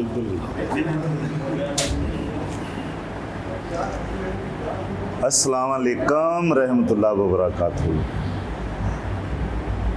सारिਆਂ ਨੂੰ ਪਿਆਰ ਭਰੀ ਸਤਿ ਸ਼੍ਰੀ ਅਕਾਲ। ਔਰ ਅੱਜ ਬਹੁਤ ਚੰਗਾ ਲੱਗਿਆ ਕਿ ਕਿਸੇ ਵੀ ਇਹ ਇੱਕ ਵਰਗ ਦਾ ਜਿਹੜਾ ਸਮਾਗਮ ਨਹੀਂ ਰਿਹਾ, ਇਹ ਸਰਬ ਧਰਮ ਹੋ ਗਿਆ। ਇਹ ਸਾਰੇ ਇਕੱਠੇ ਆਪਾਂ ਹੋਏ ਆ ਤੇ ਇਹ ਬਹੁਤ ਖੁਸ਼ੀ ਵਾਲੀ ਗੱਲ ਹੈ ਔਰ ਮੁਬਾਰਕਬਾਦ ਹੈ। ਇਹ ਸਾਡੇ ਬੱਚੇ ਹੈ, ਇਹ ਹੋਣਹਾਰ ਬੱਚੇ ਹੈ ਜਿਨ੍ਹਾਂ ਨੇ ਸਾਰਾ ਅੱਜ ਦਾ ਸਮਾਗਮ ਜਿਹੜਾ ਅੱਛੇ ਤਰੀਕੇ ਨਾਲ ਆਯੋਜਿਤ ਕੀਤਾ। ਤੁਹਾਨੂੰ ਸਾਰਿਆਂ ਨੂੰ ਬੁਲਾਇਆ। ਸੋ ਮੂਲ ਨਿਵਾਸੀ ਪੰਜਾਬੀ ਮੁਸਲਿਮ ਭਾਈਚਾਰਾ ਇਕੱਲੇ ਮੀਰ ਆਲਮਾਂ ਦਾ ਨਹੀਂ ਹੈ। ਮੇਰੇ ਖਿਆਲ ਮੇਰੇ ਤੋਂ ਪਹਿਲਾਂ ਸਾਰਾ ਇਹ ਕੁਛ ਦੱਸ ਹੀ ਦਿੱਤਾ ਹੋਣਾ। ਤੇ ਇਹਦੇ ਵਿੱਚ ਵੀ ਹਰ ਵਰਗ, ਹਰ ਜਿਹੜੀ ਕੈਟਾਗਰੀ ਦਾ ਮੁਸਲਿਮ ਹੈ, ਉਹ ਪੰਜਾਬ ਦਾ ਜਿਹੜਾ ਮੂਲ ਨਿਵਾਸੀ ਹੈ, ਜਿਹੜਾ ਪੰਜਾਬ ਦੇ ਵਸਿੰਦੇ ਆ, ਜਿਹੜੇ ਪਾਕਿਸਤਾਨ ਬਣਨ ਤੋਂ ਪਹਿਲਾਂ ਦੇ ਇੱਥੇ ਰਹਿੰਦੇ ਆ। ਤੇ ਉਹਦੇ ਵਿੱਚ ਸਭ ਤੋਂ, ਜੇ ਅਸੀਂ ਇੱਥੇ ਅੱਜ ਬੋਲਦੇ ਹਾਂ, ਜਿਉਂਦੇ ਹਾਂ, ਗਾਉਂਦੇ ਹਾਂ, ਨੱਚਦੇ ਹਾਂ, ਹੱਸਦੇ ਹਾਂ, ਤੁਹਾਡੇ 'ਚ ਰਹਿੰਦੇ ਹਾਂ, ਤੇ ਉਹਦਾ ਸਭ ਤੋਂ ਵੱਡਾ ਸਿਲਾ ਤੇ ਸਭ ਤੋਂ ਵੱਡਾ ਜਿਹੜਾ ਕਹਿ ਸਕਦੇ ਹਾਂ ਕਿ ਸਾਡੀ ਸਿੱਖ ਕਮਿਊਨਿਟੀ ਦੇ ਸਿਰ ਤੇ ਜਾਂਦਾ ਕਿ ਜਿਨ੍ਹਾਂ ਨੇ ਸਾਡੇ ਪਰਿਵਾਰਾਂ ਨੂੰ ਇੱਥੇ ਰੱਖਿਆ ਔਰ ਬਣਦਾ ਸਤਿਕਾਰ ਦਿੱਤਾ ਔਰ ਹਰ ਚੀਜ਼, ਹਰ ਨਿਆਮਤ, ਹਰ ਖੁਸ਼ੀ ਗਮੀ ਦੇ ਨਾਲ ਸਾਡੇ ਨਾਲ ਸਿੱਖ ਭਾਈਚਾਰਾ ਜਿਹੜਾ ਉਹ 1947 ਤੋਂ ਲੈ ਕੇ ਅੱਜ ਤੱਕ ਨਾਲ ਹੈ ਸਾਡੀ। ਇਹ ਬਹੁਤ ਵੱਡੀ ਗੱਲ ਹੈ। ਇਹ ਸਾਡੀ ਕੌਮ ਦੀ ਜਾਂ ਮੂਲ ਨਿਵਾਸੀਆਂ ਦੀ ਪ੍ਰਾਪਤੀ ਹੈ, ਕਿਉਂਕਿ ਮੂਲ ਨਿਵਾਸੀਆਂ ਦੇ ਵਿੱਚ ਕੋਈ ਇਹੋ ਜਿਹਾ ਇਨਸਾਨ ਨਹੀਂ ਪੈਦਾ ਹੋਇਆ ਜਿਹਦੇ ਵਿੱਚ ਕਹਿ ਸਕਦੇ ਆ ਕਿ ਜੈਲਸੀ ਹੋਵੇ ਕਿਸੇ ਦੇ ਖਿਲਾਫ। ਤੇ ਸਾਡਾ ਅੱਜ ਇਕੱਠੇ ਹੋਣ ਦਾ ਮਤਲਬ ਜਿਹੜਾ ਇਹ ਹੈ, ਜਾਗਰੂਕ ਕਰਨ ਦਾ ਮਤਲਬ ਇਹ ਹੈ ਕਿ ਸਾਡੇ ਜਿਹੜੇ ਸਾਨੂੰ ਅਧਿਕਾਰ ਤਾਂ ਮਿਲ ਗਿਆ ਕਿ ਅਸੀਂ ਵੋਟ ਪਾ ਸਕਦੇ ਹਾਂ। ਸਾਨੂੰ ਵੋਟ ਦਾ ਹੱਕ ਹੈ, ਕਿਉਂਕਿ ਸੰਵਿਧਾਨ ਬਾਬਾ ਸਾਹਿਬ ਡਾਕਟਰ ਅੰਬੇਡਕਰ ਸਾਹਿਬ ਨੇ ਜਿਹੜਾ ਲਿਖਿਆ ਉਹਦੇ ਵਿੱਚ ਸਾਨੂੰ ਹੱਕ ਹੈ। 2 ਮਿੰਟ ਰੋਕ ਦਿਓ ਜਾਂ ਤਾਂ ਬੇਟਾ ਆ ਜਾਂ ਤਾਂ ਰੋਕ ਲਓ ਜਾਂ ਮੈਂ ਰੁਕ ਜਾਂਦਾ। ਮੈਂ ਤਾਂ ਗਾਉਣ ਲੱਗਾ ਨਹੀਂ ਕਿਸੇ ਨੂੰ ਪੀਣ ਦਿੰਦਾ, ਤੁਸੀਂ ਮੈਨੂੰ ਬੋਲਣ ਲੱਗਿਆ ਦਿੱਤਾ ਕਰਦੇ। ਇਹ ਲੈ ਜਾਓ, ਬੈਕ ਲੈ ਜਾਓ, ਬਾਹਰ ਲੈ ਜਾਓ ਬੇਟਾ। ਤੁਸੀਂ ਤਾਂ ਕਾਰਜੋਗ ਲਿਆ ਤਾ ਸਾਰਾ ਹੀ। ਅਸੀਂ ਤਾਂ ਪਹਿਲਾਂ ਹੀ ਬਹੁਤ ਦੁਖੀ ਹਾਂ, ਪਰ ਸਰਕਾਰਾਂ ਤੋਂ ਦੁਖੀ ਹਾਂ, ਤੁਹਾਡੇ ਤੋਂ ਨਹੀਂ। ਸੰਘਾ ਸਾਹਿਬ ਨੇ ਆਗਾਜ਼ ਕੀਤਾ ਔਰ ਇਹ ਬਹੁਤ ਇੱਕ ਐਸੀ ਤੁਹਾਡੇ ਨਗਰ ਤੋਂ ਕਹਿ ਲਈਏ ਜਾਂ ਤੁਹਾਡਾ ਆਪਣਾ ਇੱਕ ਜੀ ਹੈ ਜਿਹਦੀ ਖੁਸ਼ਬੂ ਜਿਹੜੀ ਆ ਪੂਰੀ ਦੁਨੀਆ ਵਿੱਚ ਜਾਂਦੀ ਹੈ। ਸੰਘਾ ਸਾਹਿਬ ਐਸਾ ਇੱਕ ਸ਼ਖਸੀਅਤ ਹੈ ਤੇ ਇਹਨਾਂ ਦੇ ਮੂਹਰੇ ਕੋਈ ਗੱਲ ਕਰਨੀ ਜਾਂ ਕੋਈ ਵੀ ਆਪਾਂ ਜ਼ਿਕਰ ਕਿਸੇ ਗੱਲ ਦਾ ਕਰੀਏ ਤਾਂ ਸੂਰਜ ਅੱਗੇ ਦੀਵਾ ਦਿਖਾਉਣ ਵਾਲੀ ਗੱਲ ਹੈ। ਪਰ ਅਸੀਂ ਆਪਣੇ ਜਿਹੜੇ ਸਾਡੇ ਵੋਟ ਪਾਉਣ ਦਾ ਹੱਕ ਸੀ ਸਾਨੂੰ ਦੇ ਦਿੱਤਾ ਗਿਆ, ਲੇਕਿਨ ਜੋ ਸਾਨੂੰ ਮਿਲਣਾ ਚਾਹੀਦਾ ਸੀ ਉਹ ਸਾਡੇ ਲਈ ਅੱਜ ਤੱਕ ਸਰਕਾਰ ਨੇ ਨਾ ਤਾਂ ਕੋਈ ਪੈਕੇਜ ਬਣਾਇਆ ਵੀ ਇਹ ਜਿਹੜੇ ਇੱਥੇ ਗਰੀਬ ਲੋਕ ਰਹਿ ਗਏ ਆ, ਨਾ ਇਹਨਾਂ ਦੀ ਜ਼ਮੀਨ ਹੈ, ਨਾ ਕੋਈ ਇਹਨਾਂ ਦੀ ਹੋਰ ਕੋਈ ਪ੍ਰਾਪਰਟੀਆਂ ਆ, ਨਾ ਕੋਈ ਇਹਨਾਂ ਦਾ ਕੋਈ ਹੋਰ ਕਾਰੋਬਾਰ ਹੈ। ਇਹਨਾਂ ਲੋਕਾਂ ਲਈ ਅਸੀਂ ਕੀ ਪੈਕੇਜ ਬਣਾ ਕੇ ਦਈਏ ਜਿਹੜੇ ਮੂਲ ਨਿਵਾਸੀ ਜਿਨ੍ਹਾਂ ਦੇ ਨਾਲ ਬਹੁਤ ਧੱਕਾ ਹੋਇਆ, ਜਿਨ੍ਹਾਂ ਦੇ ਰਿਸ਼ਤੇਦਾਰਾਂ ਦਾ ਕਤਲ ਹੋ ਗਿਆ ਪਾਕਿਸਤਾਨ ਬਣਨ ਵੇਲੇ, ਉਹ ਕੁਝ ਰਿਸ਼ਤੇਦਾਰ ਜਿਹੜੇ ਸੀ ਉਹ ਪਾਕਿਸਤਾਨ ਚਲੇ ਗਏ ਔਰ ਉਹਨਾਂ ਦਾ ਅਸੀਂ ਦਰਦ ਕਿਵੇਂ ਮਿਟਾਈਏ। ਅੱਜ ਤੱਕ ਕਿਸੇ ਵੀ ਸਰਕਾਰ ਨੇ, ਜਿੰਨੀਆਂ ਵੀ ਸਰਕਾਰਾਂ ਆਈਆਂ, ਲੇਕਿਨ ਹੁਣ ਕਰੋਨਾ ਨੇ ਬਹੁਤ ਕੁਝ ਸਾਡੇ ਤੋਂ ਖੋਹ ਲਿਆ ਤੇ ਕਈ ਗੱਲਾਂ ਸਾਨੂੰ ਜਾਗਰੂਕ ਕਰਦੀਆਂ ਵੀ ਸਾਨੂੰ ਜਿਉਣਾ ਕਿਵੇਂ ਚਾਹੀਦਾ। ਇਹ ਕਰੋਨਾ ਤੋਂ ਸਾਨੂੰ ਸਿੱਖ ਵੀ ਮਿਲ ਗਈ ਹੈ। ਔਰ ਗੱਲ ਕਰੀਏ ਸ਼੍ਰੋਮਣੀ ਅਕਾਲੀ ਦਲ ਦਾ, ਜੇ ਪ੍ਰਧਾਨ ਦੀ ਗੱਲ ਆਉਂਦੀ ਹੈ ਤੇ ਸਰਦਾਰ ਸੁਖਬੀਰ ਸਿੰਘ ਬਾਦਲ ਦੀ ਗੱਲ ਆਉਂਦੀ ਹੈ ਤੇ ਜੇ ਅਸੀਂ ਆਪਣੇ ਇੱਕ ਸਾਡਾ ਮੁਸਲਮਾਨਾਂ ਦਾ ਅਦਾਰਾ ਜਿਹਨੂੰ ਕਹਿੰਦੇ ਵਕਫ ਬੋਰਡ, ਜੇ ਅਸੀਂ ਵਕਫ ਬੋਰਡ ਦੀ ਗੱਲ ਕਰਦੇ ਹਾਂ ਤੇ ਉਹਦੇ ਵਿੱਚ ਯੂਪੀ ਬਿਹਾਰ ਤੋਂ ਆ ਕੇ ਚੇਅਰਮੈਨ ਹੁੰਦਾ। ਤੁਸੀਂ ਦੱਸੋ ਵੀ ਸਾਡੇ ਲਈ ਇਨਸਾਫ ਹੈ? ਕਿਹੜੀ ਸਰਕਾਰ ਨੇ ਸਾਡੇ ਲਈ ਇਨਸਾਫ ਕੀਤਾ? ਚਾਹੇ ਅਕਾਲੀ ਦਲ ਦੀ ਸਰਕਾਰ ਆਈ, ਚਾਹੇ ਕਾਂਗਰਸ ਦੀ ਸਰਕਾਰ ਆਈ, ਜਿਹੜੀਆਂ ਵੀ ਸਰਕਾਰਾਂ ਆਈਆਂ ਉਹਨਾਂ ਨੇ ਸਾਡੇ ਨਾਲ ਧੱਕਾ ਕੀਤਾ। ਜਿਹੜੇ ਮੂਲ ਨਿਵਾਸੀ ਆ, ਕੀ ਉਹਨਾਂ 'ਚ ਕਾਬਲੀਅਤ ਨਹੀਂ? ਕੀ ਉਹ ਚੇਅਰਮੈਨ ਨਹੀਂ ਬਣ ਸਕਦੇ? ਕੀ ਉਹ CEO ਨਹੀਂ ਬਣ ਸਕਦੇ? ਕੀ ਉਹ EO ਨਹੀਂ ਬਣ ਸਕਦੇ? ਕੀ ਉਹ ਵਕਫ ਬੋਰਡ ਦੇ ਮੈਂਬਰ ਨਹੀਂ ਬਣ ਸਕਦੇ? ਕੀ ਮਿਨੋਰਟੀ ਕਮਿਸ਼ਨ ਦੇ ਉਹ ਮੈਂਬਰ ਨਹੀਂ ਬਣ ਸਕਦੇ? ਉਹਨਾਂ 'ਚ ਕਿਹੜੀ ਕਮੀ ਹੈ? ਲੇਕਿਨ ਇੱਕ ਗੱਲ ਹੋਰ ਵੀ ਹੈ, ਮੈਂ ਆਪਣੇ ਆਪ ਨੂੰ ਜਾਂ ਆਪਣੇ ਭਾਈਚਾਰੇ ਨੂੰ ਵੀ ਦੋਸ਼ੀ, ਸਾਰੇ ਮੂਲ ਨਿਵਾਸੀਆਂ ਨੂੰ ਵੀ ਦੋਸ਼ੀ ਮੰਨਦਾ। ਜਦੋਂ ਅਸੀਂ ਆਪਣੇ ਘਰ ਦੇ ਵਿੱਚ ਸੁੱਤੇ ਰਹਿੰਦੇ ਆ ਤੇ ਚੋਰ ਚੋਰੀ ਕਰਕੇ ਚਲੇ ਜਾਂਦਾ ਤੇ ਅਸੀਂ ਬਾਅਦ 'ਚ ਲੱਭਦੇ ਰਹਿੰਦੇ ਆ ਵੀ ਕੌਣ ਲੈ ਗਿਆ ਤੇ ਕੀ ਲੈ ਗਿਆ। ਪਰ ਅਜੇ ਵੀ ਸਮਾਂ ਆ, ਜੇ ਅਸੀਂ ਅੱਜ ਵੀ ਉੱਠ ਕੇ ਤੁਰ ਪਏ, ਅੱਜ ਵੀ ਅਸੀਂ ਆਵਾਜ਼ ਬੁਲੰਦ ਕਰ ਲਈ, ਅਸੀਂ ਇਕਮੁੱਠ ਹੋ ਗਏ ਔਰ ਇਹਨਾਂ ਨੂੰ ਦੱਸ ਦਿੱਤਾ ਕਿ ਅਸੀਂ ਉਸ ਸਰਕਾਰ ਦੇ ਨਾਲ ਹੈ ਜਿਹੜੀ ਸਰਕਾਰ ਸਾਡੇ ਲਈ ਕੰਮ ਕਰੇਗੀ ਜਾਂ ਸਾਡੇ ਹੱਕ ਦਿਵਾਵੇਗੀ ਜਾਂ ਹੱਕ ਦੇਵੇਗੀ। ਅਸੀਂ ਉਸ ਸਰਕਾਰ ਦੇ ਨਾਲ ਹੋਵਾਂਗੇ। ਔਰ ਮੈਂ ਤੁਹਾਨੂੰ ਇੱਕ ਹੋਰ ਗੱਲ ਦੱਸ ਦੇਵਾਂ, ਮੈਨੂੰ ਹੁਣੇ ਪਤਾ ਲੱਗਿਆ ਕਿ ਵਕਫ ਬੋਰਡ ਜਿਹੜਾ ਮੁਸਲਮਾਨਾਂ ਦਾ ਇੱਕ ਅਦਾਰਾ ਆ, ਉਹਦੇ ਵਿੱਚ 35 ਤੋਂ 40% ਜਿਹੜੇ ਉਹ ਗੈਰ ਮੁਸਲਿਮ, ਜਿਹੜੇ ਮਤਲਬ ਕੋਈ ਹਿੰਦੂ, ਕੋਈ ਹੋਰ ਕਮਿਊਨਿਟੀ, ਜਿਹੜੀਆਂ ਵੀ ਮਤਲਬ ਕਿਸੇ ਦਾ ਵੀ ਲਾ ਲਈਏ, 35 ਤੋਂ 40% ਲੋਕ ਉਹਨਾਂ ਨੂੰ ਭਰਤੀ ਕੀਤਾ ਗਿਆ ਤੇ ਪੰਜਾਬੀ ਮੂਲ ਨਿਵਾਸੀਆਂ 'ਚੋਂ ਕਿਸੇ ਨੂੰ ਵੀ ਭਰਤੀ ਨਹੀਂ ਕੀਤਾ ਗਿਆ। ਔਰ ਇਹਦੀ ਵਿਰੋਧਤਾ ਜਿਹੜੀ ਆ ਆਲਰੇਡੀ ਚੱਲ ਵੀ ਰਹੀ ਹੈ ਤੇ ਅਸੀਂ ਅੱਜ ਵੀ ਇਹਦੀ ਵਿਰੋਧਤਾ ਕਰਦੇ ਹਾਂ ਕਿ ਅਗਰ ਸਰਕਾਰ ਤੱਕ ਮੇਰੀ ਆਵਾਜ਼ ਆਵੇ ਤੇ ਸਰਕਾਰ ਨੂੰ ਇਹ ਪਹਿਲ ਦੇ ਆਧਾਰ ਤੇ ਸੋਚਣਾ ਚਾਹੀਦਾ ਕਿ ਜੇ ਅਸੀਂ ਇੱਕ ਮੁਸਲਮਾਨਾਂ ਦਾ ਇੱਕੋ ਹੀ ਅਦਾਰਾ ਹੈ, ਜੇ ਤੁਸੀਂ ਆਪਣੇ ਵੱਲੋਂ ਕੁਝ ਨਹੀਂ ਕਰ ਸਕਦੇ, ਘੱਟੋ ਘੱਟ ਪੰਜਾਬ ਵਕਫ ਬੋਰਡ ਪੰਜਾਬ ਦੇ ਹਵਾਲੇ ਕਰ ਦੇਣਾ ਚਾਹੀਦਾ। ਇਹ ਮੈਂ ਇਹ ਮਾਧਿਅਮ ਰਾਹੀਂ ਜਿਹੜੇ ਵੀ ਚੈਨਲ ਜਾਂ ਜਿਹੜਾ ਵੀ ਮੀਡੀਆ ਇੱਥੇ ਪਹੁੰਚਿਆ ਉਹਨਾਂ ਦੇ ਅੱਗੇ ਗੁਜ਼ਾਰਿਸ਼ ਹੈ ਸਾਡੀ ਕਿ ਸਾਡੀ ਜਿਹੜੀ ਇਹ ਆਵਾਜ਼ ਹੈ ਘੱਟੋ ਘੱਟ ਇਹ ਸਰਕਾਰ ਤੱਕ ਜਾਣੀ ਚਾਹੀਦੀ ਹੈ ਕਿ ਅਸੀਂ ਹੁਣ ਜਾਗ ਪਏ ਆ। ਮੇਰੀਆਂ ਬਹੁਤ ਤਕਰੀਰਾਂ ਆਈਆਂ, ਬਹੁਤ ਸਾਰੀਆਂ ਮੇਰੀਆਂ ਇੰਟਰਵਿਊ ਆਈਆਂ ਔਰ ਮੈਂ ਉਹਦੇ ਵਿੱਚ ਇੱਕ ਖੁੱਲ੍ਹੇ ਤੌਰ 'ਤੇ ਮੈਂ ਕਿਹਾ ਕਿ ਸਾਡਾ ਹੱਕ ਇੱਥੇ ਹੀ ਰੱਖ। ਇਹ ਗੱਲ ਅਸੀਂ ਗਾਣਿਆਂ ਰਾਹੀਂ ਗਾਉਂਦੇ ਹਾਂ, ਲੇਕਿਨ ਅੱਜ ਸਾਨੂੰ ਜਜ਼ਬਾਤੀ ਹੋ ਕੇ ਕਹਿਣਾ ਪੈ ਰਿਹਾ। ਅੱਜ ਜੇ ਕਿਸਾਨ 31 ਕਿਸਾਨਾਂ ਦੀਆਂ ਜਥੇਬੰਦੀਆਂ ਮੋਰਚਾ ਲਾ ਕੇ ਬੈਠੀਆਂ ਦਿੱਲੀ ਦੇ ਬਾਰਡਰ 'ਤੇ, ਉਹ ਕਿਉਂ ਬੈਠੀਆਂ?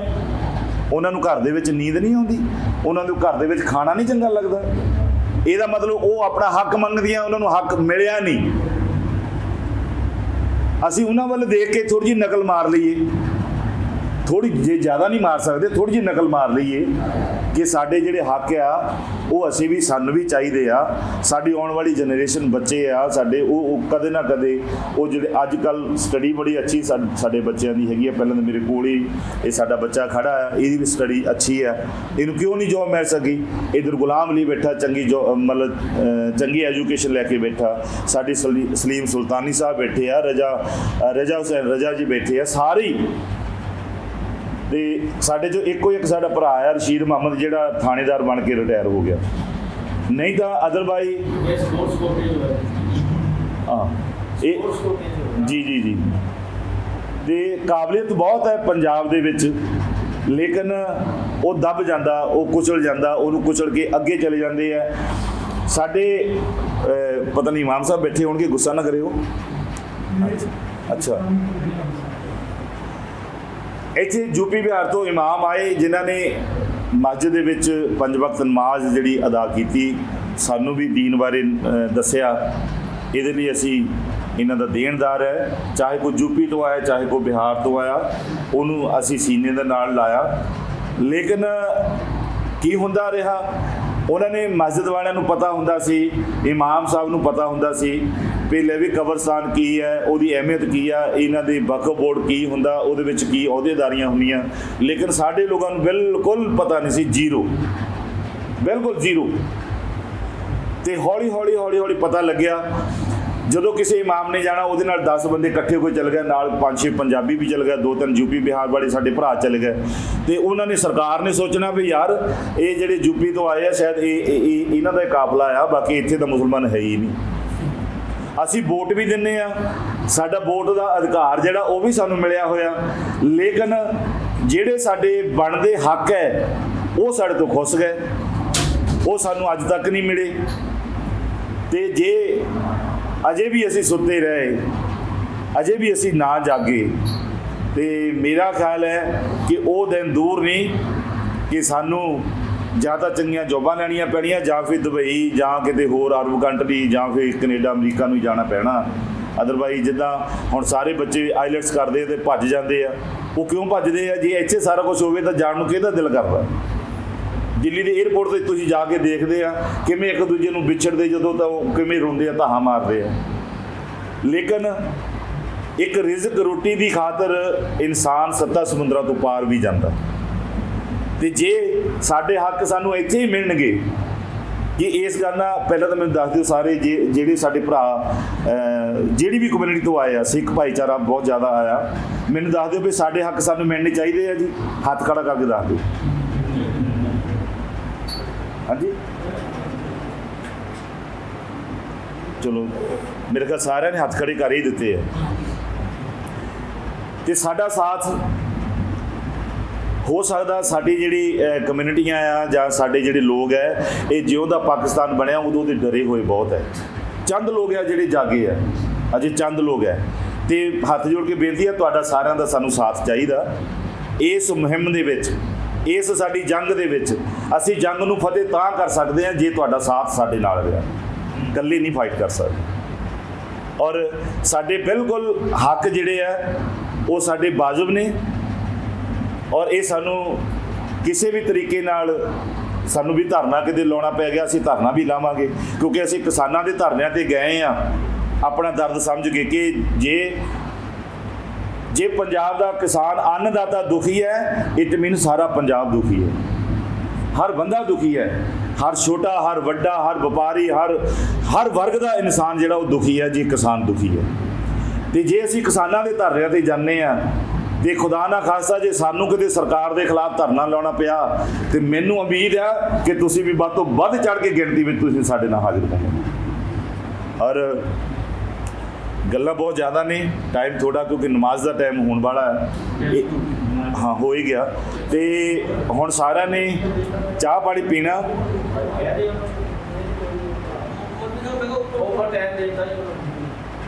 हाँ जी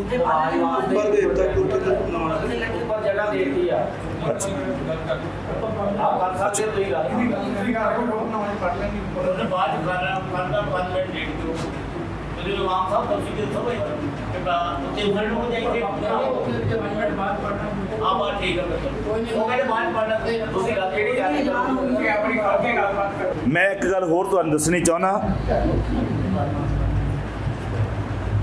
गल होर तुहानूं दसनी चाहुंदा, कि वक्फ बोर्ड दे विच उर्दू जिहड़ी बहुत एहतरामयोग भाषा आ, बहुत अदब वाली भाषा आ, तो उन्होंने मुकर्रर की हुई है तो होनी भी चाहिए है क्योंकि बहुत अच्छी भाषा है उर्दू। तो असी पिछे जाए भी बहुत मुहिम चुकी सी सारिਆਂ ने, भाईचारे ने साडे ने, कोई चाहे बठिंडे तो आ, कोई चाहे संगरूर वालों है, चाहे कोई जलंधर वालों है, चाहे किते भी मुसलमान रहिंदा, उन्होंने ये आवाज़ चुकी सी कि पंजाबी जिहड़ी सी, पंजाबी भाषा अपनी माँ बोली साडी, पंजाबी माँ बोली साडी नूं उन्होंने वक्फ बोर्ड दे विचों मनफी यानी उन्होंने कढ़ दिता सी कि पंजाबी नहीं होनी चाहिए। पंजाब दा वक्फ बोर्ड होवे, पंजाब दा वक्फ बोर्ड होवे ते पंजाबी उहदे विच क्यों ना होवे। फिर ज़्यादा उहदा ये ना लिखो भी तुसी ये वक्फ बोर्ड पंजाब दा आ, तुसी लिख दो वक्फ बोर्ड यूपी, सानू कोई इतराज़ नहीं। तुसी लिख दो वक्फ बोर्ड बंगाल, उत्ते भाई सानू कोई, तुसी देखो भी असी पंजाब विच रहने आ, पंजाब के मूल निवासी हैं, असी किते यूपी बिहार चले जाइए, सानू असी जाके उत्थे कह दईए सानू मस्जिद दे विच तुसी इत्थे प्रधानगी दे दो, सानू उन्होंने प्रधानगी नहीं देनी। तो यूपी बिहार तो आके साडे चेयरमैन बने हुए हैं। किन्ना साडे नाल धक्का हो रहा, किन्ना साडे नाल ये शरेआम सरकारां ने जबरदस्ती धक्के कीते हैं। क्यों नहीं साडी आवाज़ जिहड़ी उन्होंने सुनी, क्यों नहीं साडे हक सानू दिते। ये मूल निवासी मुस्लिम भाईचारा उहदे विच साडे मीर आलम भी आउंदे आ, उहदे विच गुजर मुसलमान भी आउंदे आ, उहदे विच तेली मुसलमान भी, उहदे विच राई मुसलमान भी, मोची मुसलमान भी और भराई मुसलमान भी, हर जिहड़े कैटागरियां ने साडी डिपार्टमेंट दे विच, मुस्लिम डिपार्टमेंट दे विच, वो हर कैटागरी नूं असीं मद्देनज़र रखिया। इस करके असीं मूल निवासी मुस्लिम भाईचारा रखिया। सो मेरा ख्याल है कि साडी हौली हौली आवाज़ तो तुहाडे नाल ताकत साडी बन के तुसीं साडी ताकतां बैठियां और साडे नाल तुसीं फाइट ते हमेशा जदोजहद करोगे।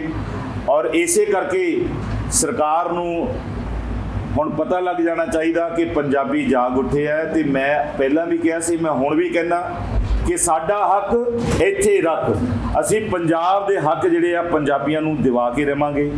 और जे असी जिउंदे रहे, अल्लाह ने साथ दिता, उस रब ने, सोहणे रब ने साथ दिता, उस भगवान ने साथ दिता, उस राम रहीम ने साथ दिता, तो असी इस जंग दे विच असी जंग हासिल करांगे, जंग जितांगे। तो जिहड़ा असी हक है साडा पंजाबियां दा, वो पंजाब नूं लैके देवांगे। मैं इन्ना ही कहंदा, खिमा मंगदा, बहुत बहुत मेहरबानी। तो सत श्री अकाल, सलाम अलैकुम, खुदा हाफिज़।